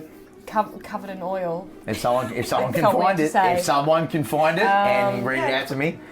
But I'll let you know, you have already seen that anything that's not magical, he generally tends to shake off a little bit more, which is why he stood standing for so long. Yeah. So even if it means he's taking half every turn, he's still gonna fucking... Okay, this is for like an oil flask. On hit, the target is covered in oil, so we'll say they're covered in oil. Yep. If the target takes any fire damage before the oil dries after 1 minute. So 10 rounds of combat. Yeah. So I mean... Does it say... So they just keep taking the damage? The target takes an additional 5 fire damage from the burning oil. So we're gonna... So it'll be 1d10 every turn. Yeah. So at the top of your turn, he gets another d10. Alright, yeah. Because that's how that's going to work. Okay, that sounds good to me. Next is going to be the Etten Zombie. He's still under the Channel Divinity, correct? Yes. Which means he cannot use any actions, nothing in run. the light. He even has to book it. double I run. Double dash. D&D, oil on fire. I'm simply the best. I'll burn all you shit. Fuck you specifically, I'm the best. I'm the best Googler. No Now what I want, here's what I'm... Am I roll in front of the table? Do it. 11 and down. He runs through the hut because it's fucking a stupid troll thingy, even though it's got 2 half brains. That's fair And enough. everything. That's fair enough. David Attenborough here. And 12 and up, he runs through the gap. Can't see that far. 5, 10, 15, 20, 25, 30. Oh wait, I don't. How many can he move? By the way. He got 40. No, yeah. So he technically he bowls. Like, you watch as he runs because remember he broke through like a hut and like snuck through. The tree. You watch his stupid fucking metal plate head just headbutts the fucking tree and just deletes it off the field. Goosh! And just fucking headbutts it and just runs through. That's his 40 feet. So he's still on the field for now. He has to dash with his. Yeah, 80. Oh, 80 feet. There, So, yeah. Bye bye. And for 1 minute, he'll keep running. Yes. But the problem is he's still alive. Yep. But we don't have to deal with it. That's alright. I think I got now. range for that. Can you please continue? Let me do. Okay, back to the top of the initiative. Oh no, sorry. Minions, isn't it? Zombie minions. These guys are ranged. They're going to continue to go. Oh, easy. He's fucked. 5, 10, 15, 20 gets to the tree for cover.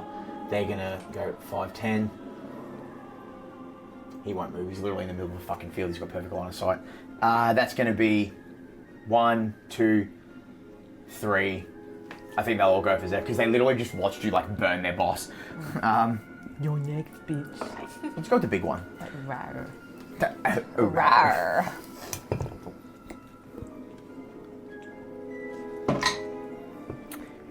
First one misses.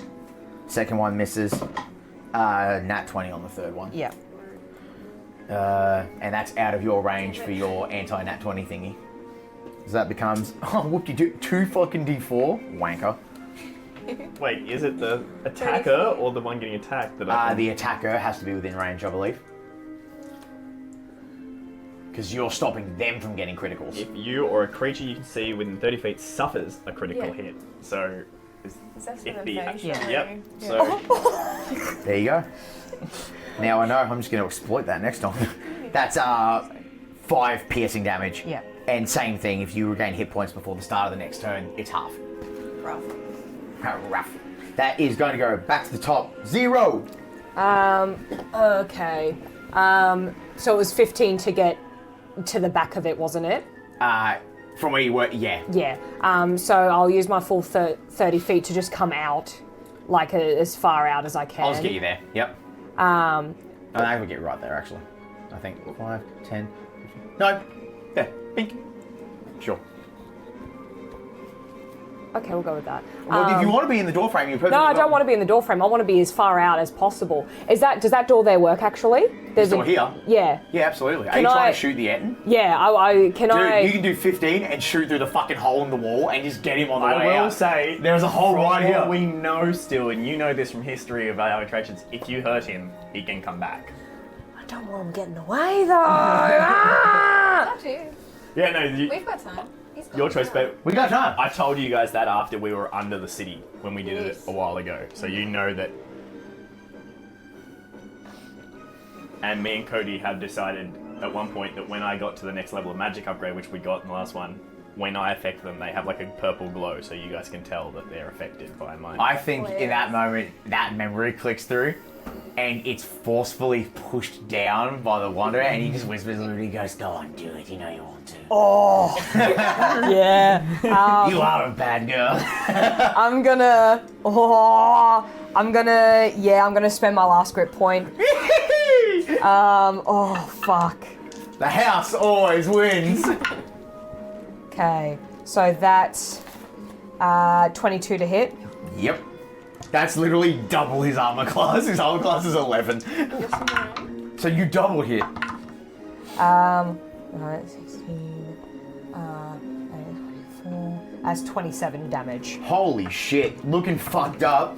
But so obviously it's got like that big like meaty shoulder neck region and you pull it through and for a moment as your hand shakes, the Wanderer's arm just appears, straightens up the barrel, you let the round fly off, shoot this meaty prick in the back of the fucking head, bit of the cranium falls off, black goo where the brain would be falls out. It's like, turns around, swings his giant axe, takes out another fucking hut. Like this, like wings a house, and he's gonna turn around and come back. I guess. He's fucking 80 feet away. Does she have any movement to come out of that door there? This door? Yeah. So that would be, I'll say, it gets you 10 to the wall. 5, 10, 15. You got 30, right? Yes. It gets you pretty close out there. Okay. So, but the door's there on the mini. The door actually doesn't exist. The door is gone, so you can see out it. After she shoots it, she'll come up to the door and she kind of like mumbles to herself, "Get your fucking ass back here, bastard." You leave when Burt Reynolds says you can leave. Yeah, I love that. Voyage, that's going to be you with Hugle on deck. Gonna have Dog move up to the barbarian.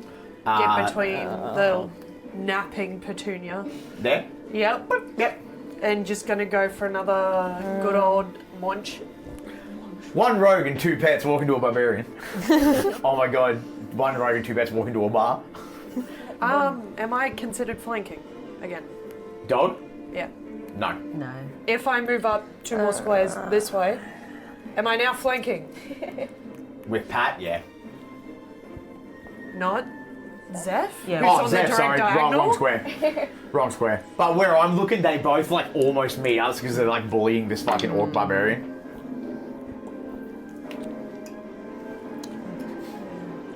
Skye's got the 14. Dwayne the Rock Johnson eyebrow going on. Like, there's some extreme mathematics going on right now. Just doing Is 14 here? On the barbarian. It does. His armor class is 13. He's only got hide armor. He better hide his ass there. But he has a shitload of HP. It's alright. Boo. The crowd hates that, boo. 11. 6 of that being fire. And that was from Dog, right? Yeah. I'm orc. Can you do me a favour real quick? I know it's probably too late to do it now, but can you just click on Dog's original stats, not the one that I sent you? Are his bites classified as magical? I know he's a summon, but sometimes they're really peculiar about that. Is it just a melee? Hang on. As an action, you can magically summon the Drake Yep. that is bound to you. Bound. He came bounding on over. Me.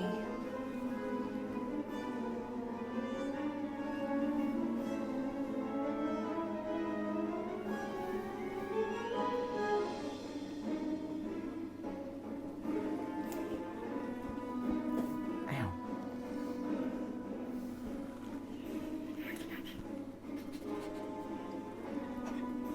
I don't know why I did that. My brain just went, do the sniff. I came home once after, like, we were all hanging out, like one of the, like, gathers we've had at fucking Bailey Mons. And because obviously all the dogs were on me, I'm so used to them, like, doing that. But one of my roommate's dogs came up and he pressed his nose to me and he just went... and I'm like, I've never heard a fucking dog do a big, long sniff ever in my life. I looked at him and I was all like, what the fuck was that? The creature himself is a magical creature. That's what I'm assuming it is, but there's also sometimes like specific doesn't verbiage state where it doesn't otherwise. state. Then we'll just treat it as such. That's fine. So it's still he doesn't get his barbaric resistance because of it, which is fine. He's still up. He's looking hurt. Is there anything else you want to do? Yeah.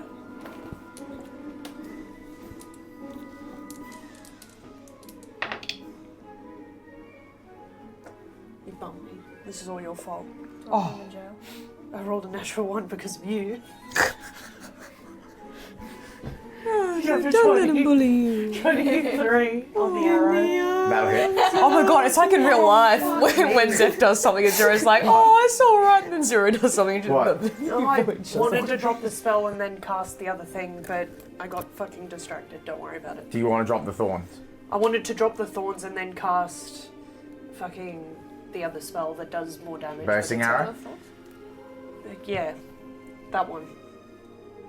Don't worry. Okay.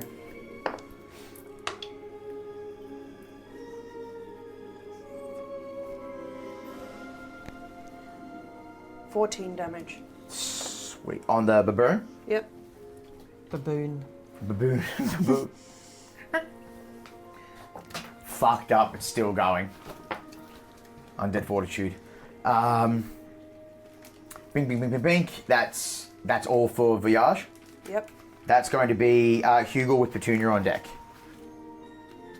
Hugle will activate Spirit Guardians at 4th level. We'll just go with what's their radius again? 15 feet. 15, isn't that 15 feet? So That's 30 10. feet. 50, I've got one here. It's darkness. Right. I believe that's it there. Yeah. That centers on you, correct? Yeah. And I will. Spiritual weapon has to go, doesn't it? No, It's not concentration. I'll come over to here, I think. Mine should go though. Touche. It's a spiritual weapon. Yep. If I was to take one more step this way, how, like, You're am I able to get all of them covered at all? in the center. You can get this guy and this guy, but you can't get this dude here. Yeah, so that's how many feet they get to get there? 20? Yep. That'd be at 20 feet, yep. Cool, I'm gonna do that, then I'm gonna step back, just so he gets in it. But then I'm closer to Petunia again. So you basically hit him and then fuck off again. Yeah. I've left little circles on you from something. Wisdom 15 save. On everybody? Yes. And they have to do it when they start their turn within it as well. Is dog included in this? No, it's only enemies. Only enemies. Oh, bit of razzmatazz. So we'll go Orc first. Nope. Not a good roll. First minion is a 13, which I believe fails. So he's instantly out because he can't handle the damage. How much does the barbarian take? 6 radiant damage. I don't know if radiant makes a difference with this undead. It does not. Damn. He's looking a bit fucked up. Then, with my bonus action with my, because I can command my spiritual weapon. Yeah. Can I tell my spiritual weapon to, like, hold an action? Like, Yeah, can I believe it tells you exactly what you can tell it to do. I don't believe spiritual weapons have the comprehension to hold their attack until something moves past them. We've had spiritual weapon fucking shenanigans with Agatha. It says Yeah. you can move the weapon up to 20 feet and repeat the attack against the creature. So I can't tell it to doesn't hit say me yet, about not that. like that. Yeah. Can it get to 20 feet? Can't quite get into where he needs to be to do that damage, does it? 5, 10, No, 15, I mean to 20. hit Oh, this dude. from here. Well, I think it was 5, 10, 15, 20. Is he in that? Yeah, he's right there. Is he in that spot? That between? is a diagonal. And he'll make the hit. Bonk. Monk with a big spade. At least it's I not love a that they're gazebo. gardening tools. Oh my god. 12 to hit. That is a miss. Alright. Swing and a miss. It swings wide and he turns the butt up of the maul, and as it becomes corporeal for that split second, like kind of like it disforms and then comes back. Yep. So Yeah. I've done my full 25 feet of movement. Full 20, Have yep. no with Full that. born and bred warrior. Yes. But you've done everything. Anything else, my friend? That's me. Alrighty, that's going to be your lovely wife, fiance, maybe? Friend. Or the bed sharer. Mutual bed companion. Cheek kisser. Stop it. First thing first, standing up. That's half your movement Yeah. to do so. Upcasted guiding bolt at the barbarian. Kill him dead, sweetie. Use my. Oh, actually no. 14. That beats his armor class Yeah. at 13. All right, let me just roll some dice. That's good. I like to see this. Okay. Hold on, we're not done. That's 16 plus 2 of them. the little bone 16, 26 points of radiant damage. dice. How's it done? Oh, yes, delicious. Good revenge. She's fucking bloody. Like, she looks like shit. Barely standing. So using a staff for balance, and it's for enough. And it's like that, once again, the tangling mass of like spectral lines and shit. And as it just like finds all the parts that are corrupted and not right, just goes through and tears it apart. Yeah, in a savage way, you watch as they kind of begin to move like snakes and like start passing through like the bits of the exposed rib cage, the muscle, the sinew, eventually like peering out the mouth, and in a weird like twist of concussion, like pulls the corpse, the half corpse, in on itself, and just goes. Oh, it explodes. Yeah, it's the remains are still glowing. Yeah, and he implodes, and he's out. Well done. He fucking put up a fight. And then bonus action, just gotta bring the spiritual spiritual weapon out again. Just on that guy back there, if I can. Yeah. How far can you summon it? Like a bunch. 60 feet? Yeah, I think it's 60. We'll just go with it. It summons a long way away, but can only move 20 feet at a Yeah. time. Peculiar, innit? Roll the snip. Get him on the nuts. Natural 20. Yes! Instantly. Him. So they appear, and mid summoning, and the head. Oh, it's not good. Doesn't 8 matter, points. it's a minion, right? He's a minion. Oh yeah, never Yeah. mind. You fucked his shit So up. he drops. Oh man, I really need to do. Let's see. Oh wait, before I do, Orc Barbarian, Undead Fortitude. They can make a Constitution saving throw, which is a particular number though. It is Sequel. a DC of 5 plus the damage taken, which was like 21. 26. 26. So it's got to be a Constitution saving throw of 31. 31. Is that even possible? let's check your shit. Hang on. Well, he's got plus 7. So he can't. No, so he it's can't. not It's possible. 11. No. Yeah, and I believe saving throws are not instant success. Roll it, bitch. Roll it. You know what? Let's just see. Let's just do it for the funsies. If you roll a nat 20, I'm gonna fucking howl. Oh. Suck my dick. So you know what happens? You guys watch as some of the body, like, and it's not even in the reconstitution. It's like he just doesn't want to relent, and you go to like turn for a moment to like summon the spiritual weapon. You realize that he's still swirling, and you just give one more twist and just extra condense his fucking bones to dust, and he's just out. Love that. Love that. Anything else you'd like to do? No, because that's action bonus and movement. We good. Alrighty, that's going to be, well, the Orc's fucking dead, so Zeph, that's you.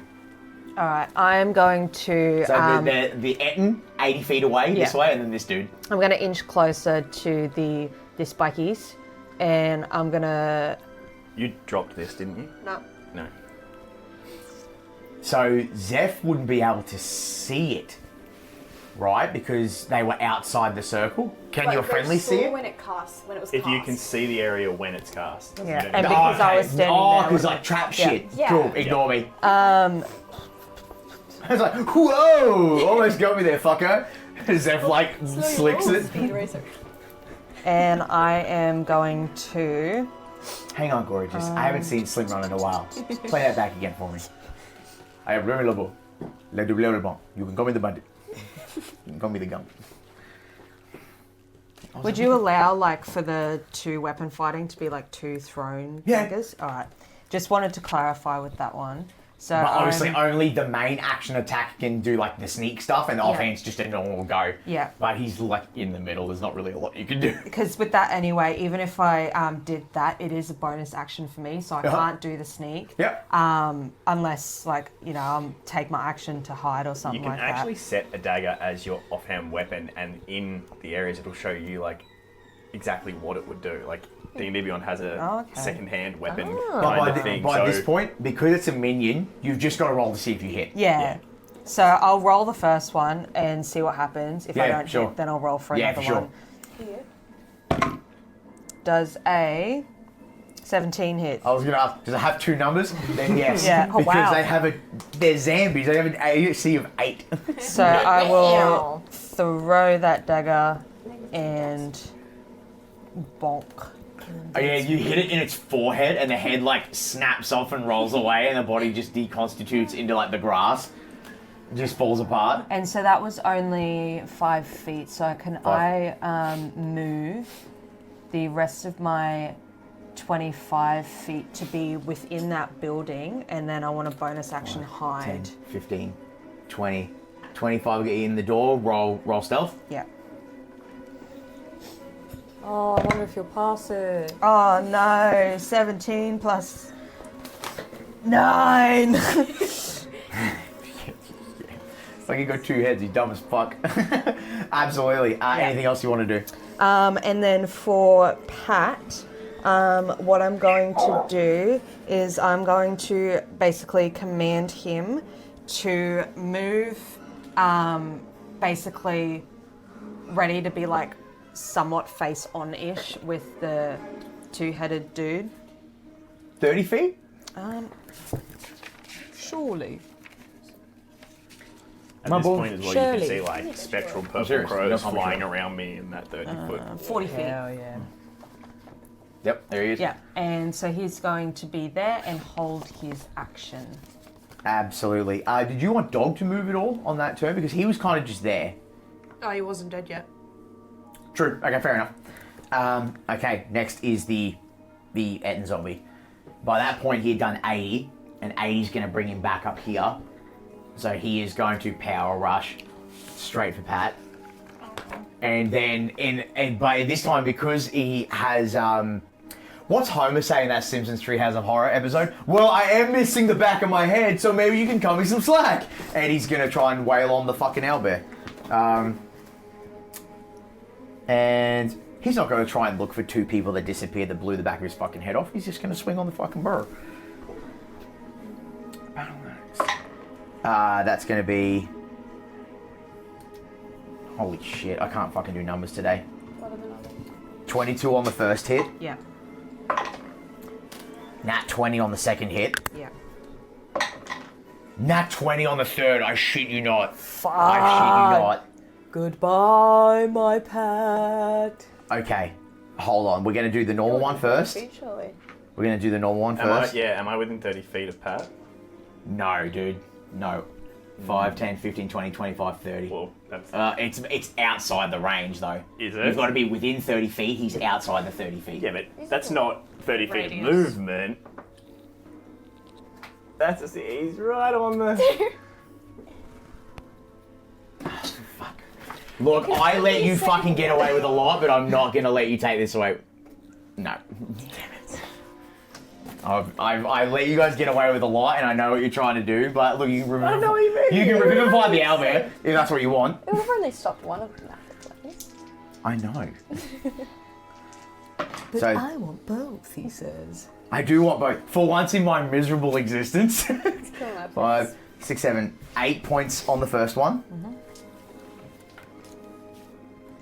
I'm running. I don't know where all my shit's gone. How could you kill an owlbear? Because it's a fucking dumb Etten and it doesn't know any better. No, but it's you killing it, not the it. Don't fucking pull that on me. And don't laugh, because it makes me laugh. You give it to her just to take it away. You. Look, I hate to be the devil's advocate, but First, nat 20 is 17. And now we're rolling on the but second Cody one. can't choose what his dice roll. That's, yeah, thank But he you. can choose to let being on the line of 30 feet slide. 1 second. Look, we have to give him grace, or he'll give us none in the future. I don't want the owlbear dying either, but it's give and take. I'll heal him, don't worry. If I live. 19 damage for the second hit, but I also forgot to add the math on the first one, so add another 6 on that. He's down. He's out. He's Fire in the disco. companions do get to make death saves. They basically play as a PC, so there's obviously still a good opportunity for him to do so. But that Etten, in the wake of being in its mind, because they're in that weird mutagenic zombie phase, but they're still like, it's still undead. It's more like, think like the Rage virus from 28 Days. They basically like are undead, but they still have some of that constitution in their brain where they act as normal. It's running away because as far as it's concerned, it needs to be as far away from this place as possible. the back of its cranium becomes the front of its cranium, passing through its eye socket.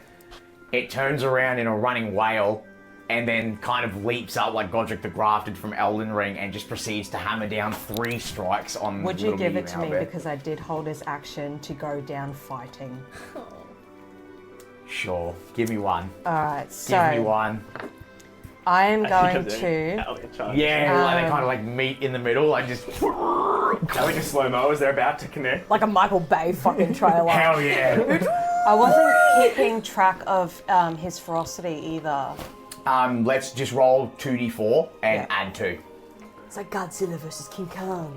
Yeah, literally. That stupid monkey. Punch the fuck out of that lizard. Monkey. Monkey. So that, and you said add 2. Plus 2. So that's 4 In total. ferocity. Yep. So you can spend, if you've got ferocity points that equal up to that, you can spend them if you want. Okay. So I'm going I think you'd to have more. Actually, you know what? Just make it 6. So you can make spend it something 6. good. So I'm going to do the 3rd level Owly Oop. Oh, fuck off, that's what it's called. It is. What a dummy. So the owlbear leaps up to half their speed without provoking opportunity attacks, and when they land, each creature within 5 feet of them must succeed on a DC 10 plus 3, so DC 13. Or be knocked prone. What save strength? Yes. Only an 11. Oh. So he gets knocked prone, but he can still kind of. You know what? Here's how I'll treat it. He gets the 3 attacks off, and in his last defiant thing, he knocks it down. He knocks him down in his last strike. So the Etten. So Pat goes down as the Etten also goes down, and then now this big fuck is fucking prone in between 2 buildings. Anyone who's looking up that loincloth, you will never forget that image. You all get advantage He's got 2 now. heads. Does he have 2 heads? So. 2 bellies. Oh no! I'm glad I'm off to the side. Whew. Snake dick. You went down, For my every boy, snake but in you the went world, down there's fighting. 2 snake dicks. I know Zero's gonna go to meditate later on, and the one who's gonna be like, nightmare, nightmare, nightmare, and just like put the fucking image in her head. Not me, not me, not me, not me. Think of huge, scraggly balls. Anyway, so I believe ranged attacks. So everyone gets advantage because he's prone. Oh wait, he's not on death saves. Doesn't matter. Don't ignore me. They're NPCs. It doesn't count. You're fine. That's the end. Zombie minions are fucking gone. That's going to be back to the top of the initiative. That's you with Voyage on deck, then Hugle. It's advantage, isn't it? Yes, because he's prone.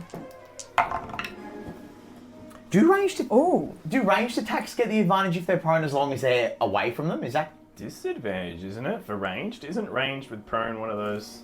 I'm quickly looking at this. Yeah, It's because silly I know it is some people peculiar, choose isn't to it? I mean, take I still prone. rolled 2 die anyway, so that's okay. Yeah, true. That's still a 19 to hit. Oh yeah, you've still got it. It's fine.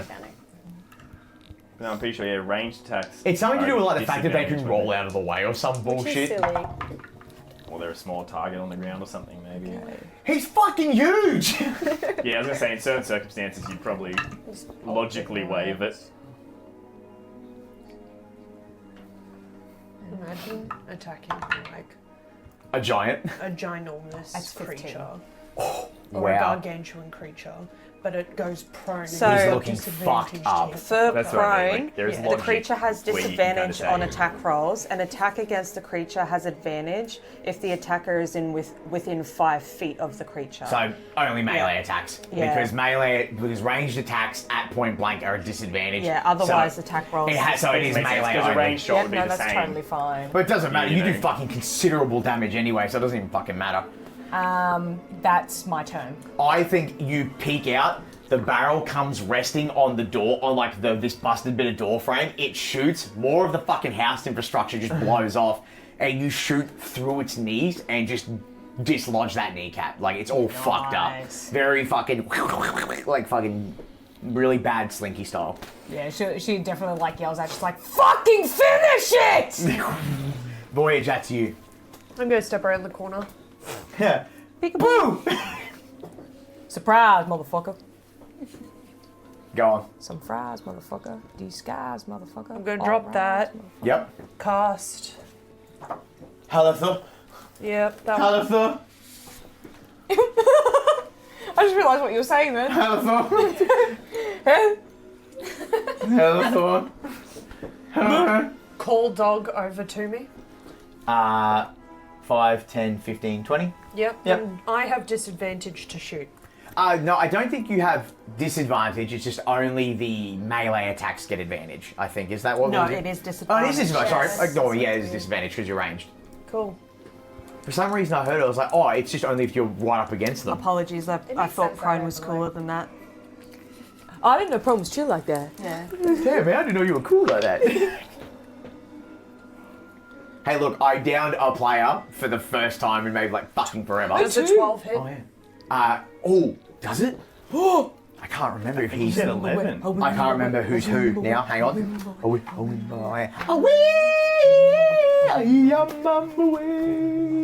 It is 11, yes it does.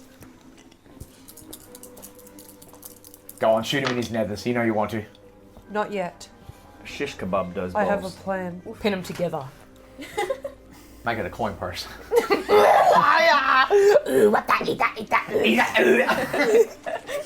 Oh my god, it's coin. It's 28 on the first. Let me do the second. Okay. I'm not done. Oh, okay, you spiteful boy. I think he's had enough, man. Justice from Gotham. Homer beating up the hamburger. Stop, he's already dead. Come on, what are you doing, man? I am punching your salad. I'm gonna punch your face. Is that the end of combat? Was that? Nearly. Wait for the finale. But like, Give it time. Give it time. 16 for the second one. Very specifically, he now has a Dagwood dog. There you go, up the urethra. And with The aim and that, precision. the first arrow gets lodged in the nethers. The second arrow, The first was the volley. the volley. So the first one's come down, pinning his joints to the earth. And then the last one, you shoot right up the fucking nethers, straight up the Prince Charles, taking out what's left of the better mass, and his body has just taken too much damage and cannot keep together. The total damage, there's no point rolling Undead Fortitude because he's just gonna 40 a DC 44, get fucked. Suck my nuts, how's that sound? But you guys best these entities. You gonna quickly readjust that? There is a heavy silence in the air as the last of your undead foes fall back to rest. You quickly scan around you. The gusts of wind and the fading snarling and shrieking of this undead thing is all but diminished. What do you all want to do? Zero will kind of call out, "Is Petunia back up?" I'm alright. And Zero literally on the nearest rock plonks down on her ass and like lets out a breath she didn't know she was holding. She's sweating. She looks like really like fucking tired Shell-shocked. from that. Yeah. She knows what it's like to lose a spouse. She's not having a good time at the moment. Ooh. Yeah. Hugle's going to keep his Spirit Guardians up and not step away from Petunia. Like, he's keeping You know what I reckon it looks like? Very the final beast from Nimona, where it's like this the swirling of shadows. Hugle kind of stands in the middle of like this murder of like spectral crows. Your hair's like blowing up in the wind. It's like purple lightning coming from your eyes. Very like there's an immigrant song in the back like like it's unreal. I don't think anyone here has ever seen Hugle in this kind of state with this magic. And turns. Great.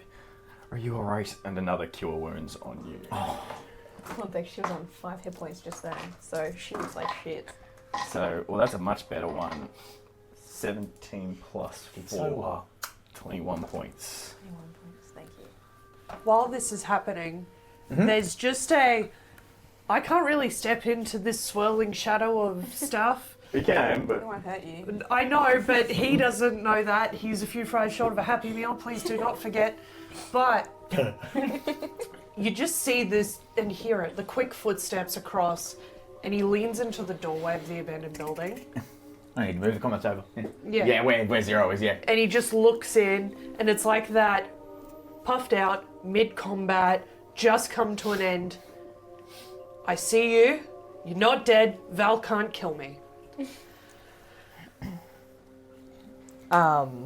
Zero's sitting there huffing and she just looks up at Voyage. Get out. And it's that... Yep, it's immediately 2 steps back. Zeph runs straight to Pat and it's just like, come on, buddy. Come on, buddy. Come on, you gotta... Roll a death save come for on. Pat. Oh no, wrong dice. Wrong dice. Wrong dice. Would Hugle notice? Or That's would... a 5. Not right now. That is a failure. Yep. In this moment, you feel the tug of the necklace on your neck. You can choose to use it on yourself, or you can choose to give it to Pat to let him re-roll. Because he makes death saves all the same. Also, because you treat them technically as a PC, you can also attempt to make a medicine check, which is DC 15, to stabilize him if you want. So he's already made his first roll. You can roll to keep it a success if you want, or you can just let him keep the failure and try to stabilize him. What I'm going to do, because I feel like this would be what Zeph would do as well, Go for it. is around like where the thingy is it like all like smoky and shit? Like, No, there's just like spectral crows sort of in this like murder flying around us. yeah.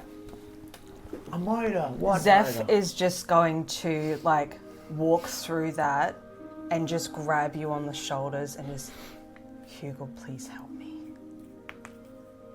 And reach down, grab Petunia's hand. You're not leaving my side. And drags you along. The whole murder will come with. Comes over with spare the dying to start. There you go. And then Hugo will sit down and start a prayer of healing. So in 10 minutes, everyone will get. I was going to say, Petunia's got her staff as well, and I was going to get everybody together for mass cure wounds. There you go. I'm the Are Veronica's you right going to now. do that? Or I'll do that. because this will take 10 minutes, so if you do that first. Yeah. So if everybody who's hurt come over. Well, we're all pretty much in that same little area now. Are we? Can someone pass me something crispy at minimum? Crip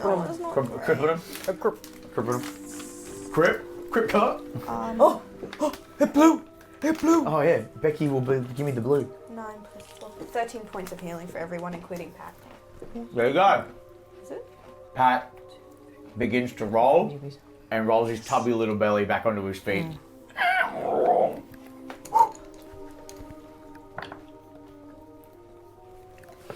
And Zeph is basically on their knees next to Pat and just all the scratches, all the kisses, you know, and like feeding him and everything like that. And it's like, you did so well, buddy. You did so well. And just basically like praising him for what he did. But they're very much like, I almost lost my little mate. He's like not quite sure what happened, so he's just like, oh hell yeah, this rules, bro. Dog sidles up behind you because you're like kind of like outside the door, realizes you're kind of like what? Walks up and does that thing that like, I think it's a video of like a Shiba Inu that like runs and then just stops short of the tiles and slides flat, but he walks over, headbutts you, and then just goes, lands flat on the ground, and obviously you can speak Draconic and goes, I'm tired, Dad. I'm tired. Do you want a nap? Yeah. Like rolls over and just, and all the scales roll back up your arm. And I think in the back of your mind, you know what it sounds like? Hans Moliere from Atlantis when he goes into the dirt, he's like, you'll have this the net. But yeah, he's like, this is way better, Dad. This rules. I don't know if I should be uncomfortable by the concept that you're napping inside me. I'm going now. It was like when the Wi-Fi was up for 2 seconds before he went into a tunnel. Yeah. Then he fully disconnects. What do you want to do?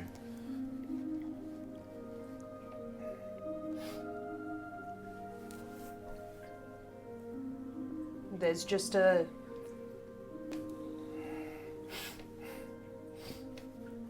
He kind kind of gestures into the building and then turns to also check on Petunia. Like he didn't just try and flag Zeph to help Zero. Zeph will make their way over to the building where Zero is. And then just like goes to knock and then the timber just disintegrates. Yeah, the door frame goes. And it's like, knock knock.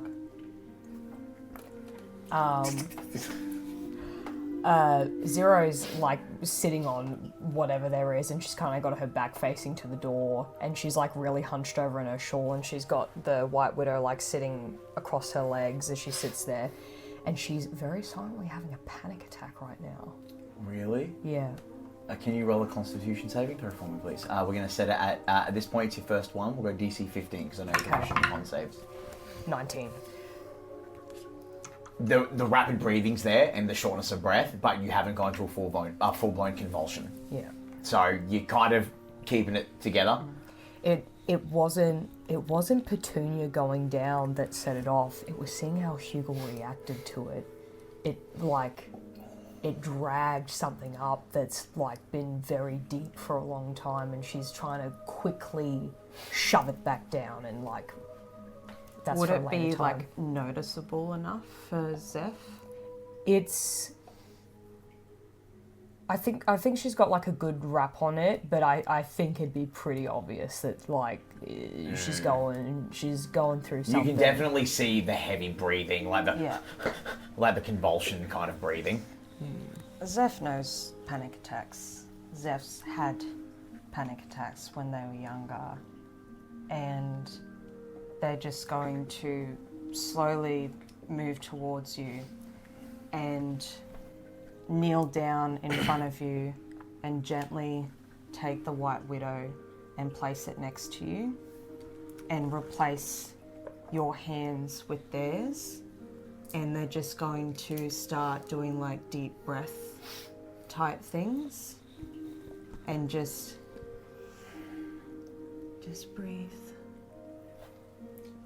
Zero will slowly start to follow suit, and then when it gets to a point where she can speak again, but her head's still down, like she's using the large, like The hat. the hat to, she doesn't want to look at anybody right now, but she very like quietly,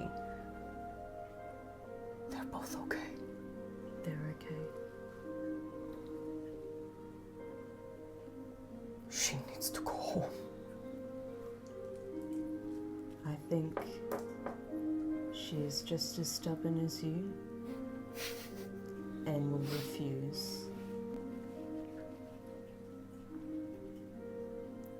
Zero will just very slowly shake her head.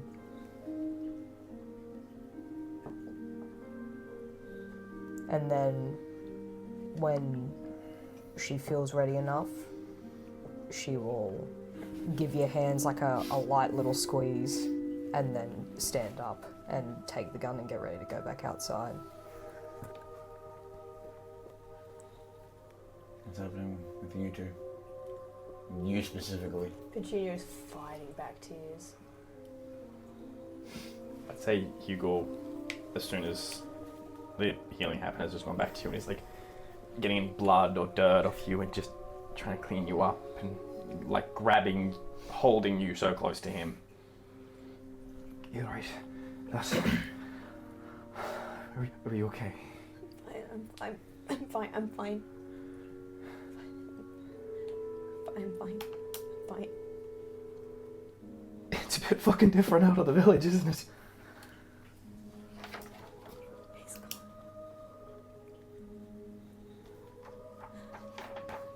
Come here. He just pulls your head in. Just. What am I gonna tell Ma? He was there and then he was gone. I couldn't help him. I couldn't help him. He was there because of me. I couldn't help him. That man made his own decisions his entire life.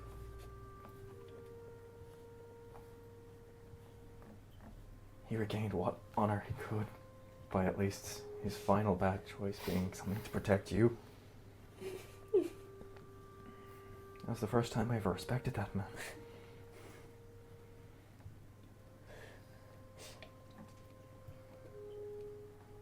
He's gone.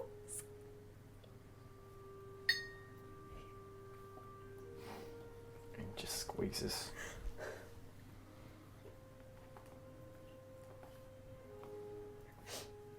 You're almost gone too. I think I was for a second there.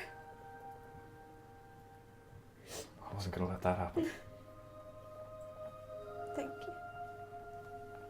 Always.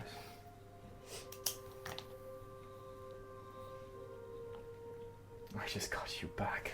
And again, another real squeeze. What do I tell her?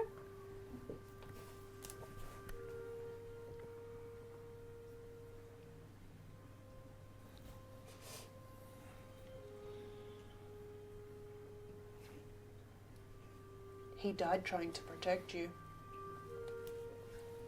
It's not a lie. I tell her he was a stubborn old bastard. And that in the end he just wanted to keep you safe.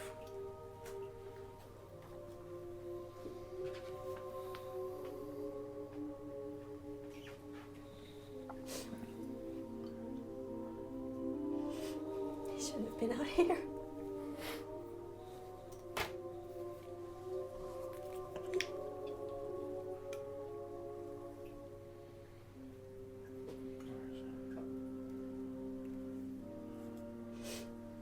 We need to get his remains back home.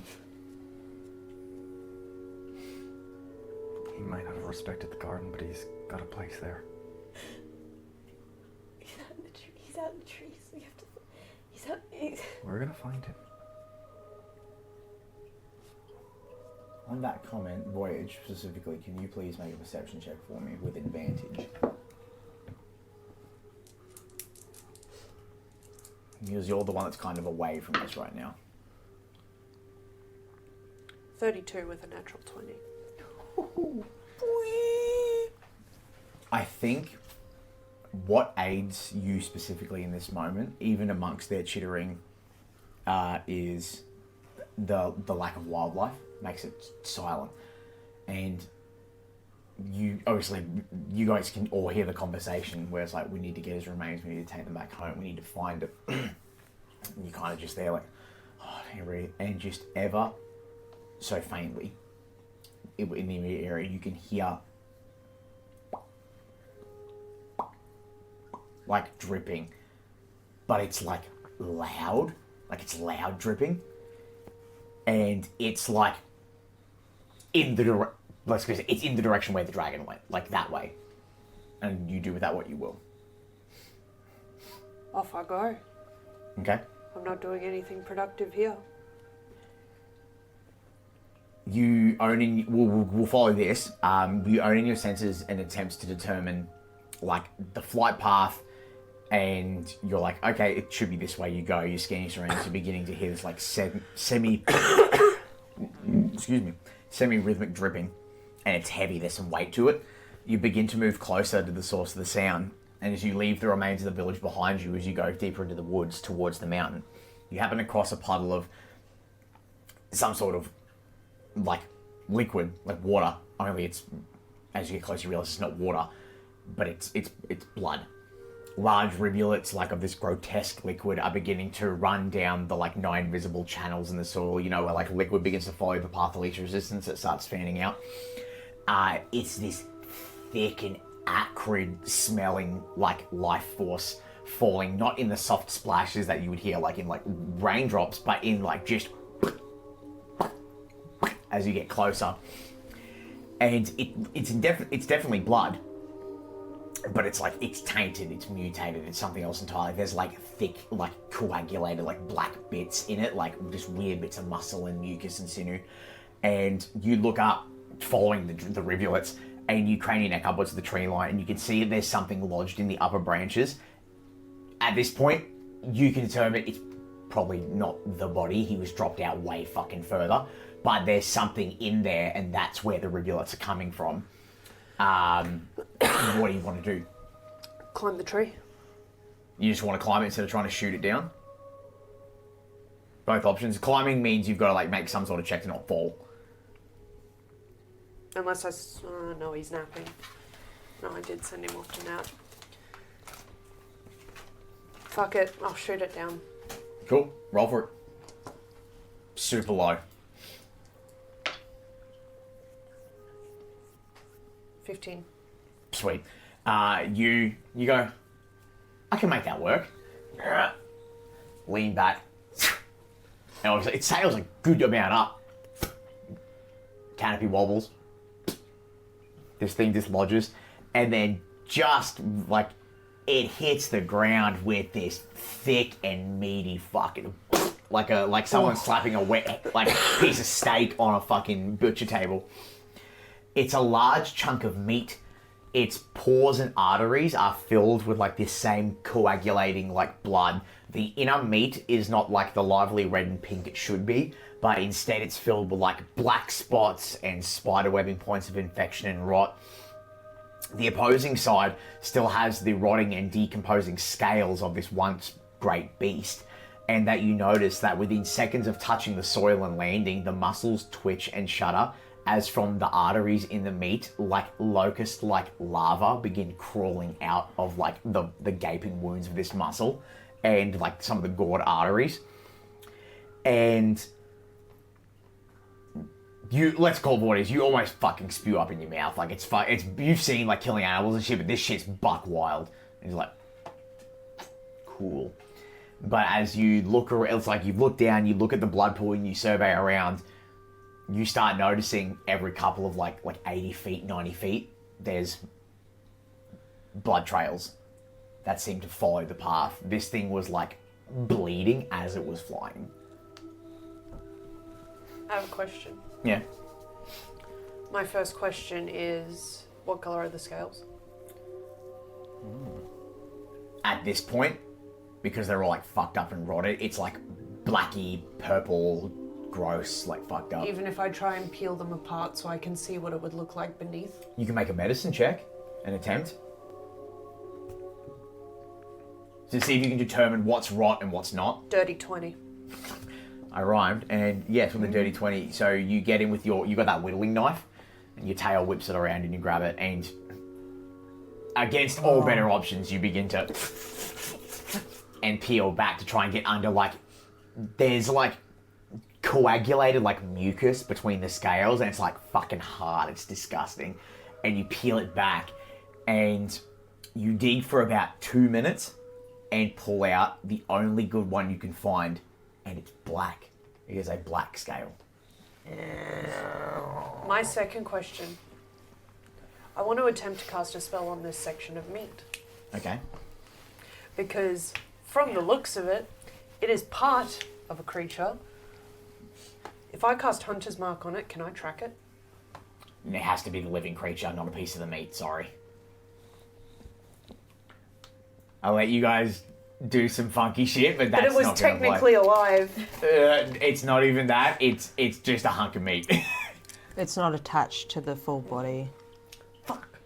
Good try. Look. Good thread, not gonna fly though. But look, thankfully enough, you've got a blood trail right there. Yeah. Because it was literally dropping gore as it flew. Alright. This was like a B-52 bomber with, like, hepatitis on it. Additionally, just like he's got that one black scale and he's just going to pocket that after the goo away. Just doing the... I would say, you know what, I'd say, because you definitely have a striker light, you've got an adventuring kit, you quickly striker light some, like, kindling and just throw it into a small, like, bush thing. Well, you can burn off the infection. I don't want to burn it. I don't want to burn it. Cool, have fun getting hepatitis then. I don't give a fuck. Okay, I don't want to burn away the smell. Okay, fair enough. Well, let's say like this, you can at least wrap it so it doesn't fuck your stuff up. Yeah. You disgusting, foul little creature. You. He is a farm boy. He just puts the blade back in its sheath and I Yeah, he's. What's he saying against New York? boy. Your son. The blood he's stays like, on the blade. Hang on, I got to do this thing. Puts his mouth. Oh. Why would you say that? Silent killer, gingivitis. He's not. I that drowned my bad. loneliness in whiskey sours. I love Chuckles so much. I can't wait to use the voice at some point. Well, does anybody have locate object? We You have need a dog. locate creature. Oh, yeah, true. What? Like this guy? You got locate creature?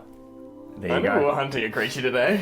Oh, because you can prepare your spells on a day-to-day basis. You clever little blonde peach boy. So he's gonna head back to the group. And he's got it, but he's got a hanky around it now. And he takes it over to Hugle. There's a path to follow. Oi. What? Are we still sitting around midday or is it a bit later in the day? Still midday. That like combat's only 6 seconds a fucking Yeah. round. Yeah. Are we tracking this thing today? We can set up camp.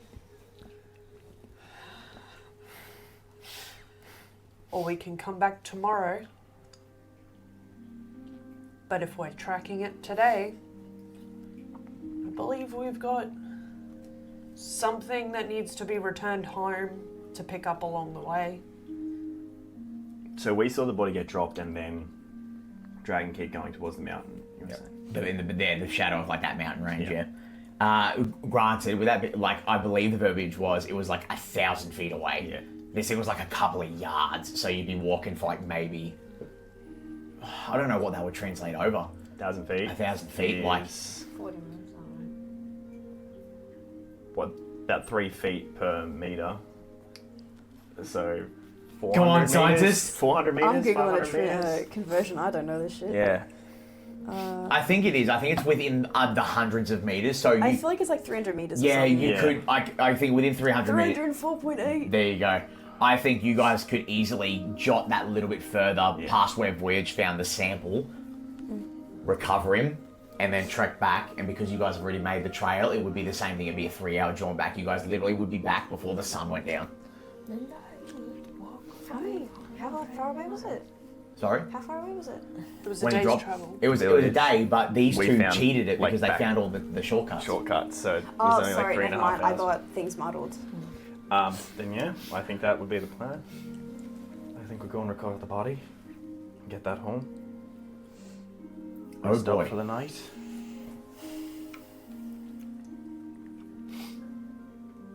And come back to deal with this tomorrow.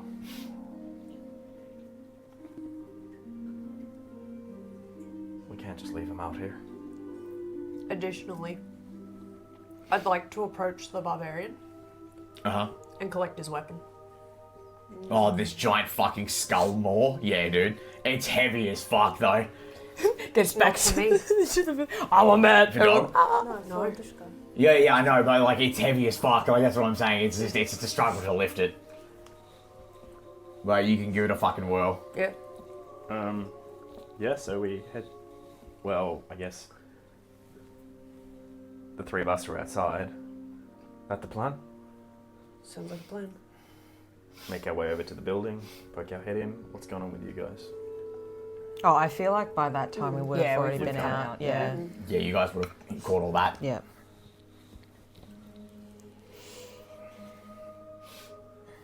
What do you say? Regroup. Come back tomorrow. We know the shortcut back to the village. The bad thing went that way now. I guess we can pick up the blood trail tomorrow.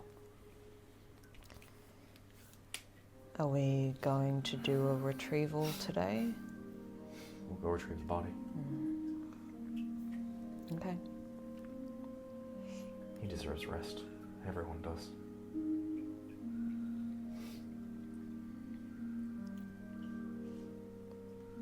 No time like present. Start making our way. I think you hear in the back of your head. Oh, guys, a little bit more colour. Oy. As we get a bit further up and Yep, in deeper into the woods. identify Yep. that, you know, we know the body's coming up. Yep. You will sort of stop. Sure you want to see this, or do you want to stay here? I'm leaving it. grab him. Thank you. Head up to the body.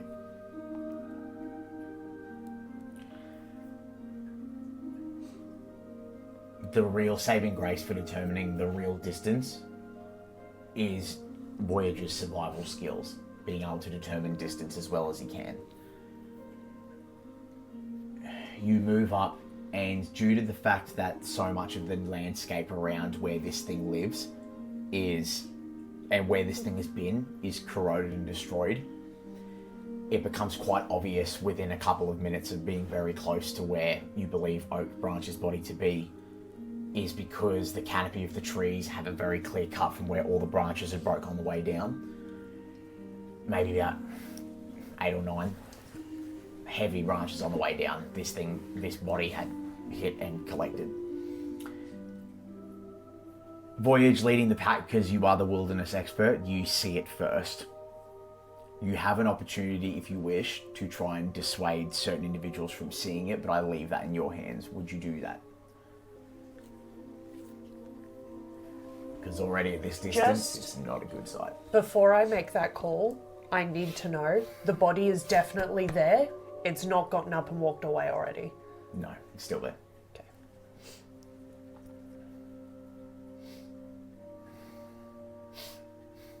He's gonna immediately kind of stop. One hand he's dragging this fucking mace, and the other is just the reflex of throwing out the cape to block the view. Mm-hmm. And he kind of looks over, he looks at Hugle and he just goes, nah.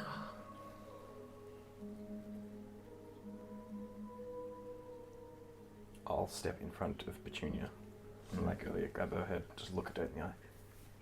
You don't have to see this.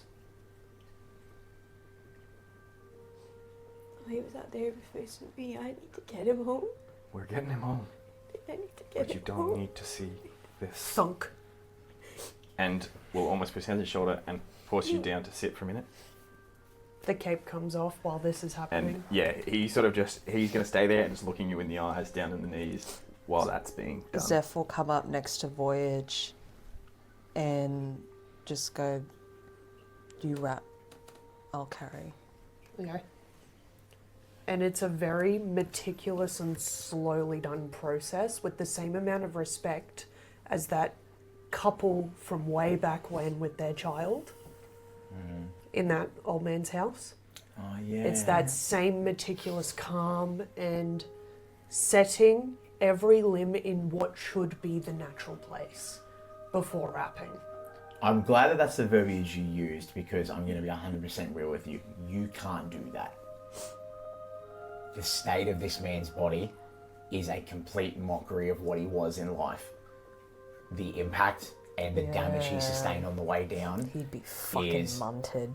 For lack of a scientific term, we'll go with Fucking that. munted. Yeah, fucking Yeah. munted. At least as straight as I can, that when wrapped, he looks okay. Thankfully, him being a halfling makes it a little bit easier, but like his left arm is literally only held on by the skin. Yep. As the broken bones are jutting out, both of his legs are twisted the wrong way, and his face still looks like he froze mid-shriek. That's all that's showing. But there's the closing of the eyes, the closing of the mouth. Can I give you such bad news? It doesn't work like that. Rigor mortis would have already set in. They'll open right back up. Yeah. Yeah. Fucking staple gun comes Just- out. Thank you for helping solidify my story. Just covers his face. Yeah, And there you go. I'll just Just want him to look carry. as fucking normal as possible while wrapped. Just like unwrapping this peck on his lips. When you come up with the body, Hugle will stand and sort of lift you with him. And quick prayer on top and ritually cast gentle repose. You can do that.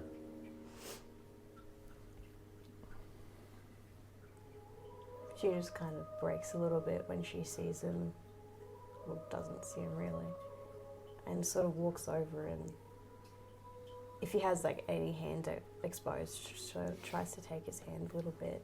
She just looks like a little child,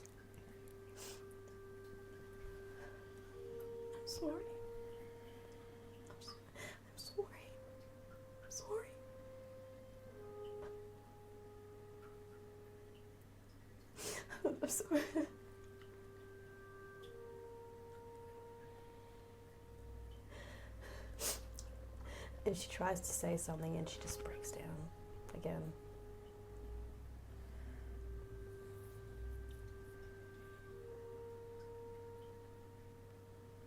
The journey home, regardless of how quick it is going to be long and arduous. Is there anything anyone would like to do here before we return back to Potts Hollow?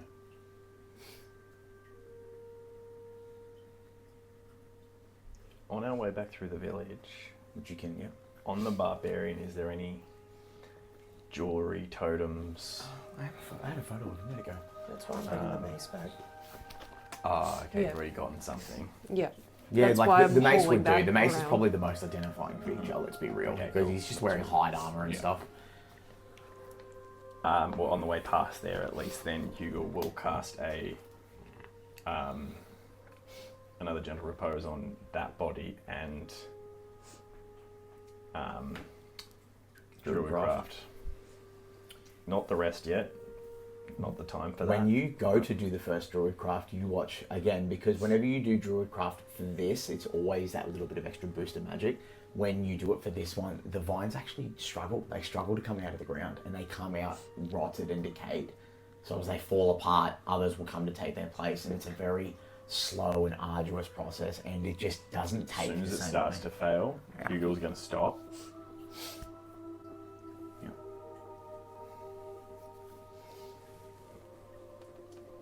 I guess I've got some more work to do.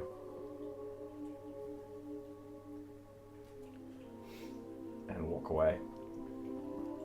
And catching up to, or walking back over to Petunia and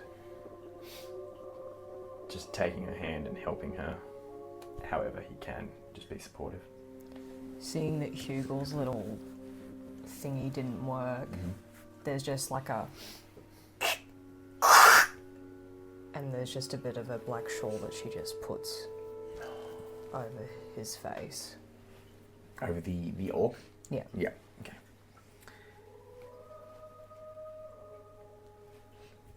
Is there anything else you other guys would like to do? Or do we just want to start this journey home? Okay.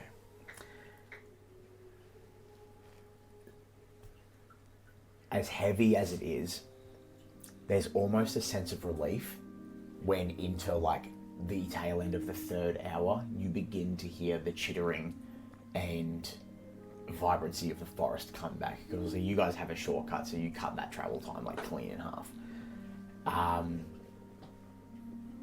Actually, you know what? I change it. I reckon it'd be like maybe four and just 4 and a bit, because you guys would be Yeah, at a way lugging some different stuff. way Yeah. different pace. Yep. Also So pressed. by the time you guys get back, you're just getting into the afternoon. But again, same thing. Eventually, all the noises of the forest begin to slowly fade into the foreground. Did you have something you wanted to say? Could you pass me a tissue, please? Absolutely, I'm so sorry. That got real. Oh, I grabbed it weirdly. Do you want another one? My Carl's got in there. Grab my strong hand.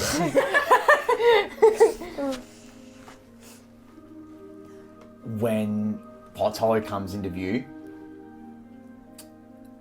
obviously with the tower, the first two that see you all come back is Colton and Dario. And you can see that there's a smile on Colton's face, which instantly makes way for some sort of like grimace of, not grimace of like anger or pain, but of, ah, fuck. And he does like the Dark Souls thing where like, they grab that ladder and just power slide all the way down. Like he's got huge calloused hands, so he just rolls down, doesn't matter. Dario, So many splinters. no, splinters just bounce off. His calluses are so thick. It like SpongeBob, like hyper detail zooms in on his finger, and there's biceps on each. Yeah. But Dario, being like an orc repelling ranger, like kind of just goes woo, like repels down because he just likes to do that. He thinks it's cool. And there's a moment of excitement on his face, like not excitement. That's not the right word.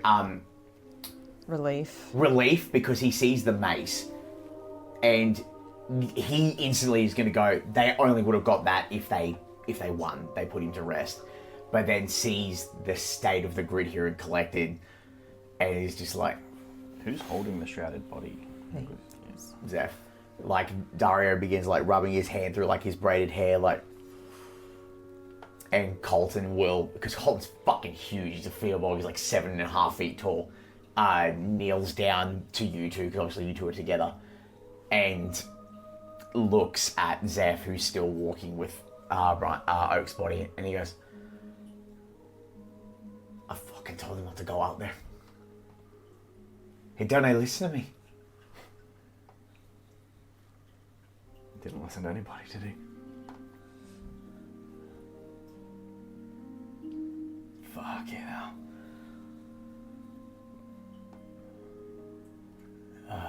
Jesus. Fuck. What do you need?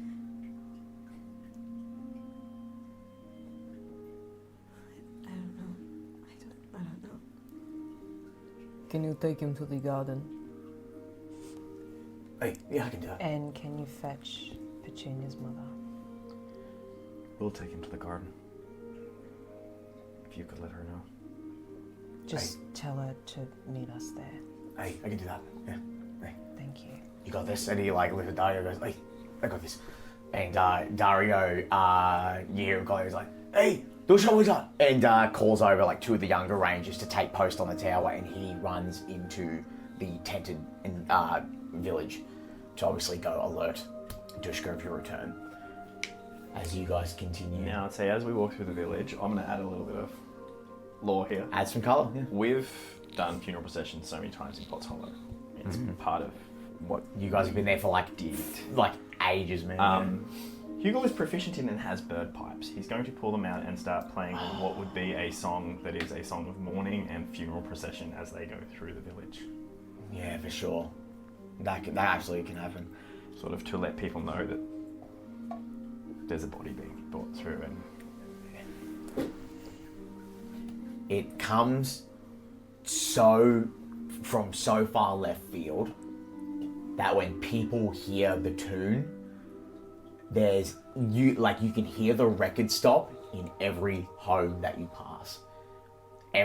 Windows begin to open, doors opening up, like all the halflings, the herringons, and some of the humans and the fearbolgs that live there, they all begin to like crawl out. And then in this moment, instead of seeing what would normally be processions of like 30, 25 people, it's just your group and one covered body. And we're bloodied and dirty. Yep. And you guys can see Colton has like sprinted so far, like he's so far ahead of you guys. But you guys proceed through. It takes a few seconds. Yeah. Voyages slowly progress to the back of the group because we're in a safe environment now. Mm-hmm. He's still got the mace. Mm-hmm. But in the other hand, a second set of bird pipes joins in.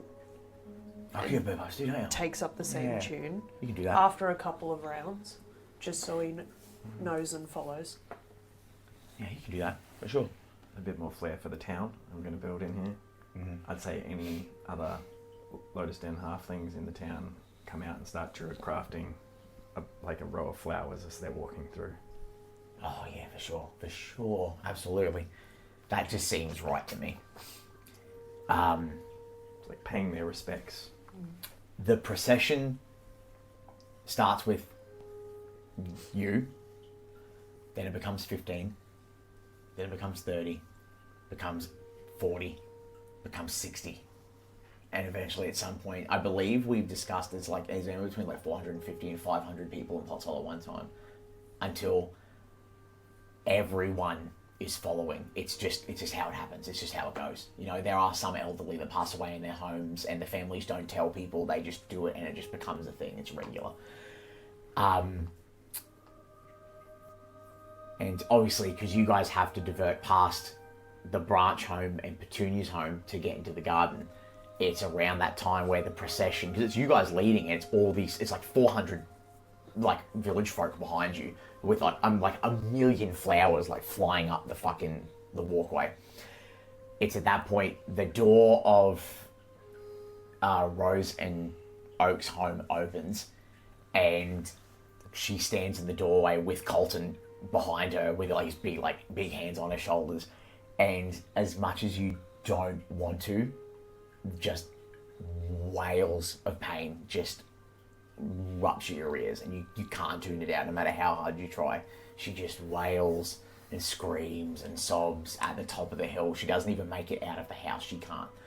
And by this point, Colton just, huge size, just sits down next to her and puts his big fluffy arm around her and his big head and his big floppy ears. I say the last time Petunia was a part of the procession was when her daughter died, and the wailing and crying from her mother is so eerily reminiscent of exactly how she was when Galaxy passed away. The procession continues, and once you get into the thick of the garden woods, because it's very much like those woods where the trees stand tall, but the roots, like all the dirt around the roots is eroded, and you guys utilize that receded ground to like lay all these flowers out. And it's beautiful in an ominous way, because all the townsfolk stop beyond a certain point. So if you were to turn, it's just a wall of colour that permeates this like dark forest landscape. It's kind of foggy, but in a beautiful way. And in this instance, I will put this over to you two specifically to walk us through how this happens next. Obviously, you all can be there. You can opt to leave once your task is done, but once we reach that sort of line where everyone would start to stop, I'll turn back to Zeph and take the body.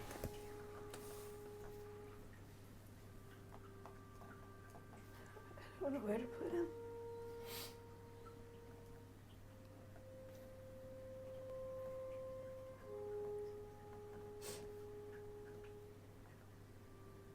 He was family. He always loved her. He goes with the family. And we'll walk up past Galaxy's mound to an area behind that's sort of been left open. Lay the body down. Pull a shovel from the bag of holding and start to dig.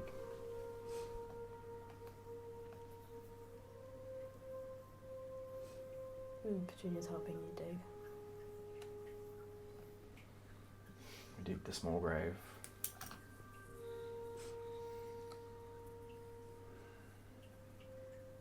Each of us say a prayer to our respective gods. Lay him back down in the ground. Scoop the earth back over top.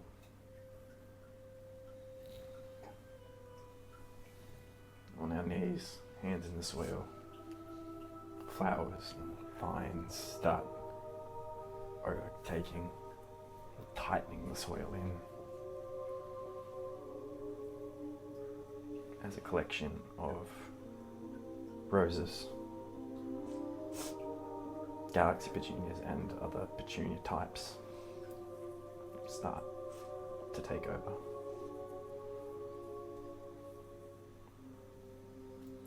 There is a moment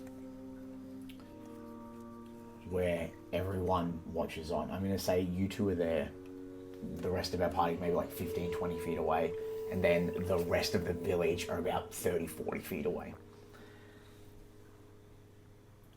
Both your emblems begin to glow. Yours radiating the green, yours radiating the purple. Just enough to illuminate you both. A soft breeze blows out, and everyone gets hit with like this kind of warm, but not in the sense it's like, oh, it's disgustingly hot, but warm like when you hug your mum. You know what I mean? And your emblem begins to glow. The breeze continues out, and you see it permeates and hits everyone else that's there. And every halfling, Harangon, human, Fearbog, anyone that lives in that village that has some sort of religious icon begins to glow. And I think for the first time in maybe a few hundred years, this is probably the closest Potshollow has ever had to having the power of the sun come through and touch the garden. and there is nothing but light and silence.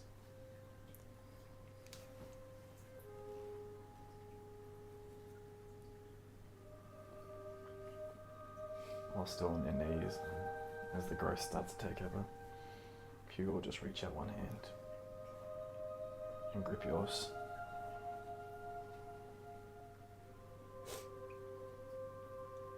I mean, he was a prick, but he died thinking I hated him.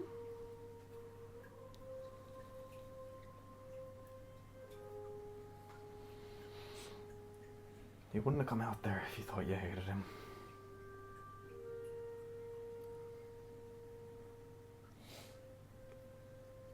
Trust me on this one.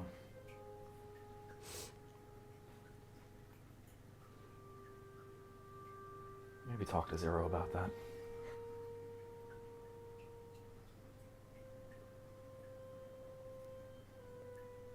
No matter what you thought, or what he thought you thought, he loved you in his own way. Might not have been a way that we would have understood, but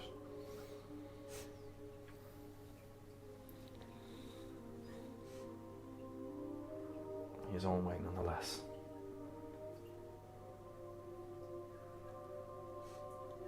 And she's gonna put her hand over the dirt, over the flowers. Goodbye, Dad.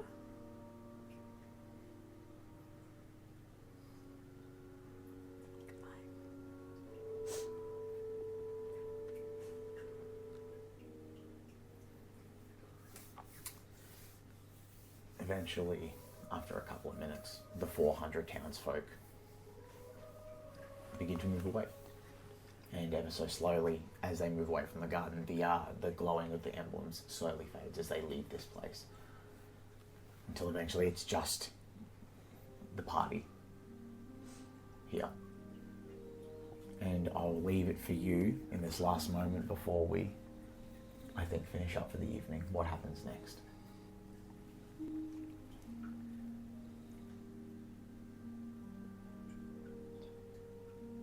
You said Colton was with Rose. Colton was with Rose. She actually never made it from the house. Understandably so.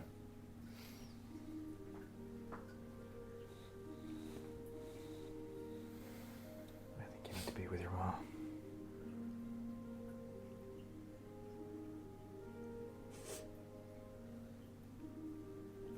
What's she gonna do?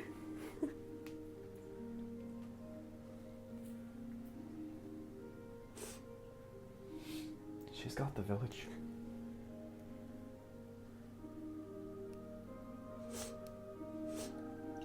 She's a kind woman.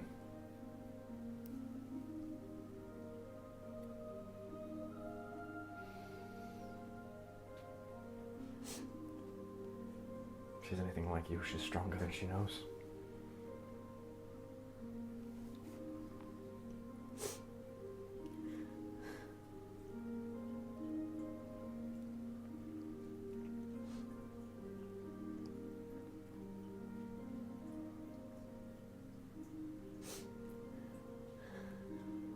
It's not over.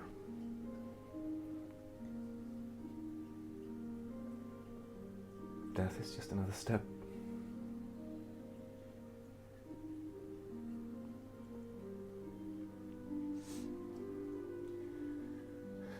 I'm going to go and hug my mom, I think. I think that's a good idea. Do you want me to walk you?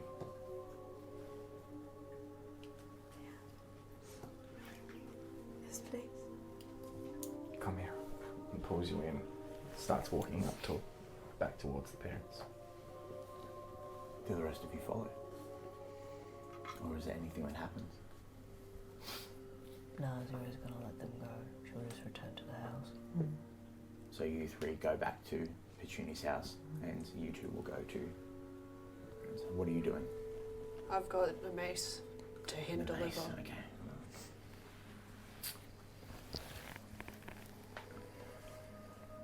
I think for Zeph and Zero and Pat, it's in... God, it's a long walk.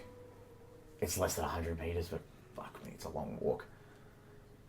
And by the time you walk back in the house, the two kids, Mateo and Matroya, run up and realize that it's just you two.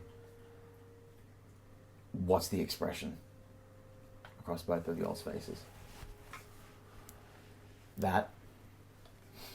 You don't see Zero, so shawls up, sunnies are on, hats tilted down. I think when you walk, Mateo is just like, okay. But Matroya will walk up and like, kind of like, not aggressively, but like grab you and be like, did she come back? Is she okay? Zero just gives one slow dip, like a nod, but never brings her head up enough to see her face, and then just gently, hand on the shoulder, moves it to the side. There's one of those exasperated sighs of like, oh thank God, but also like, oh there's more that I don't know about, and she starts panicking as a teenage girl would. Voyage, when you go to take the mace to Dushka, there's already like a line of the barbarians and the rangers, the hunter-gatherers. Even the crone has waddled her way out with the aid of one of the youths. And Dushka stands, and as stoic as she cannot stop herself from silently weeping as you pick up this heavy as fuck mace and you go to hand it to her. And she tries to keep it together, but the lip begins to quiver, and she just like drops to her knees, cracking the earth beneath her, like she's a big woman. And the only thing you hear is her whispering the name Ramov, which you could only think to be the name of her partner. And she weeps. Branko, her second in charge, comes up, one of the bear riders, and speaks to her in Orcish, like, wouldn't you? And leans over, real firm, arm on the shoulder. Thank you. I couldn't think of anything else to bring. And he sees your quiver of arrows, and he reaches into his own and pulls out some of like their more orcish style arrows, a bit more crude but equally as durable. And he just drops like a handful of 5 in, and he goes, "You're one of us now, and we are yours." Dad's gonna flip if I tell him I've gone half orcish. Your father sounds like a cool guy. He was half orcish. Nice. And, you know, Jody Way kind of reaches across, goes to shake your hand, and just goes, and just gives you like a little headbutt on the forehead. Right on the horn! Yeah. If he was like, hot damn. just leave him here. Yeah. It's an And emotional episode. Okay. Do you return to Petunia's house, or are you just going to go sleep in the tree again?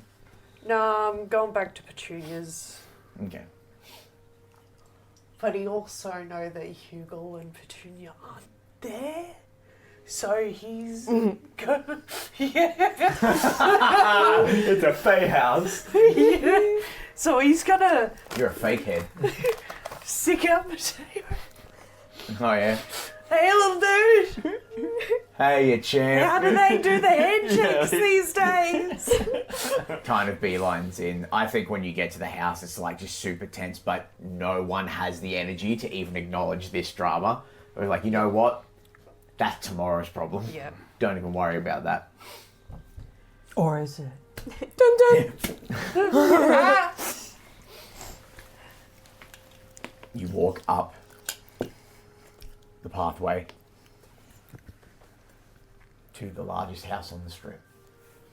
You pass through the front garden fence. The door is shut, but it is unlocked. She just opens it up, doesn't knock. The house is dark, there's no candles lit, there's no light. And you walk into, because there's obviously the mud room, and as we've described it from your session 0, you proceed through, and the sitting room is right there, which is connected to your mother's little library. That all kind of links together. Yep. You find your mother. By this point, she's wailed herself hoarse, so she can't even cry out loud anymore. So she's basically just silently weeping under a blanket, and poor Colton is like trying so hard to figure out what to do because he just doesn't know. It's not his thing. It's not his skill set. So he's like on the blanket. He's kind of like sitting there, like with his hand over the top, and he hears of the 2 footsteps of you both, and he goes, "I'll be right back, Ma." Gets up, comes in, and obviously he has to crouch to get through the doorways because they're like small. He crouches in and like puts his hand on like both of your shoulders. And he goes, "You okay?" So reassurance. Thank you. "Oh, you little wee fuckers, come here." And like wraps you both up in like a really big hug, and it's like one of those hugs that like cracks you back straight. You're like, "Oh, this is awesome," and he just goes, "Oh, Jesus. I'm gonna do you my favor, and I'm just gonna sleep outside." Right? You're alright. You can go. Alright. Thank you. Big sword on the back. Proceeds to have to duck and lean straight so his sword doesn't catch on the roof beams. He's really careful about it, and he like crawls out the door and shuts the door. And then you hear the as his sword leans against the burrow, and he, if you were to see the camera outside, just leans back and pulls out one of the extra large pipes that the woodworker's made for him, and just begins to smoke the halfling's leaf as he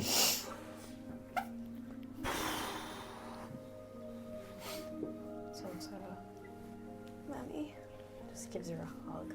Just no. collapses. I'll make some tea. Oh, you're a good boy. You're a good boy, aren't you? Probably one of the more comforting feelings, I guess, to have is the scent of a hot cup of tea. And unless you think you would do anything else, and anyone else thinks they would do anything else, I feel like the party would kind of all just rest off the rest of the afternoon to the next morning where they are. You lay with your mum on the lounge, and you both stay there for the whole night. You're able to pull up a chair. I'm just there to help do whatever needs doing. Yeah, you can do that. And you know what I think it is? I think you eventually sit down for a second after it's 2 or 3 cups of tea, because a cup of tea fixes everything. Petunia doesn't touch hers. Okay. I think your mum would though. I think at her age it's like a sentimental thing to do. Like tea just always makes you feel better. And it gets to a point where Petunia and Rose pass out on the couch, and you're the last one awake, and you sit down for a second, and then you just black out.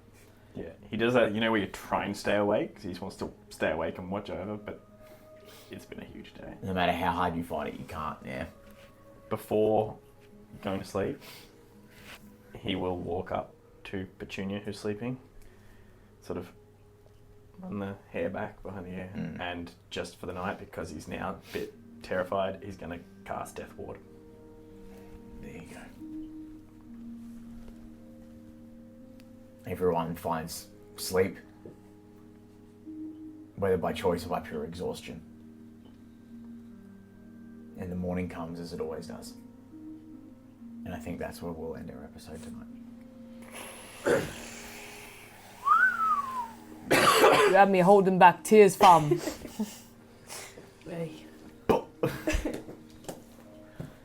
That was very heavy duty. Incredible work, everybody. Taking a long rest. Everyone can get a long rest. Oh, you meant in game. Oh. And out. Yeah, we'll be having a long rest after this one too. Hugo gets a long rest, Seb gets a long rest. Cody gets a cigarette, then gets a long rest. Thank you so much, everyone, for watching. Anyone who stuck around this far. We're a few episodes in now to basically what we call Season 2, the new short form format. yeah, it's getting real. We're chasing up on this little beastie in the mountains. Little beastie. Little beastie. Just a little guy. Just a little guy. Dog's a little guy. That thing. Nah. Like my dad. Yeah. He was cut though. Wow. And I think that's where we're going to cap it off. Maybe we'll throw out there. There's been a lot of heavy stuff in this one. Hopefully we didn't set anyone else out there. And We have disclaimers but- in the podcast chat for that reason. Yeah. If anything did, reach out to us or someone around you and talk. Yeah. Let's go put that out there. There's always someone that's It's going to listen. real. Stuff can make you feel real. Yeah. But I love you. That's been Tomes and Tales. We'll see you guys next week for the next episode. Bye-bye. Bye.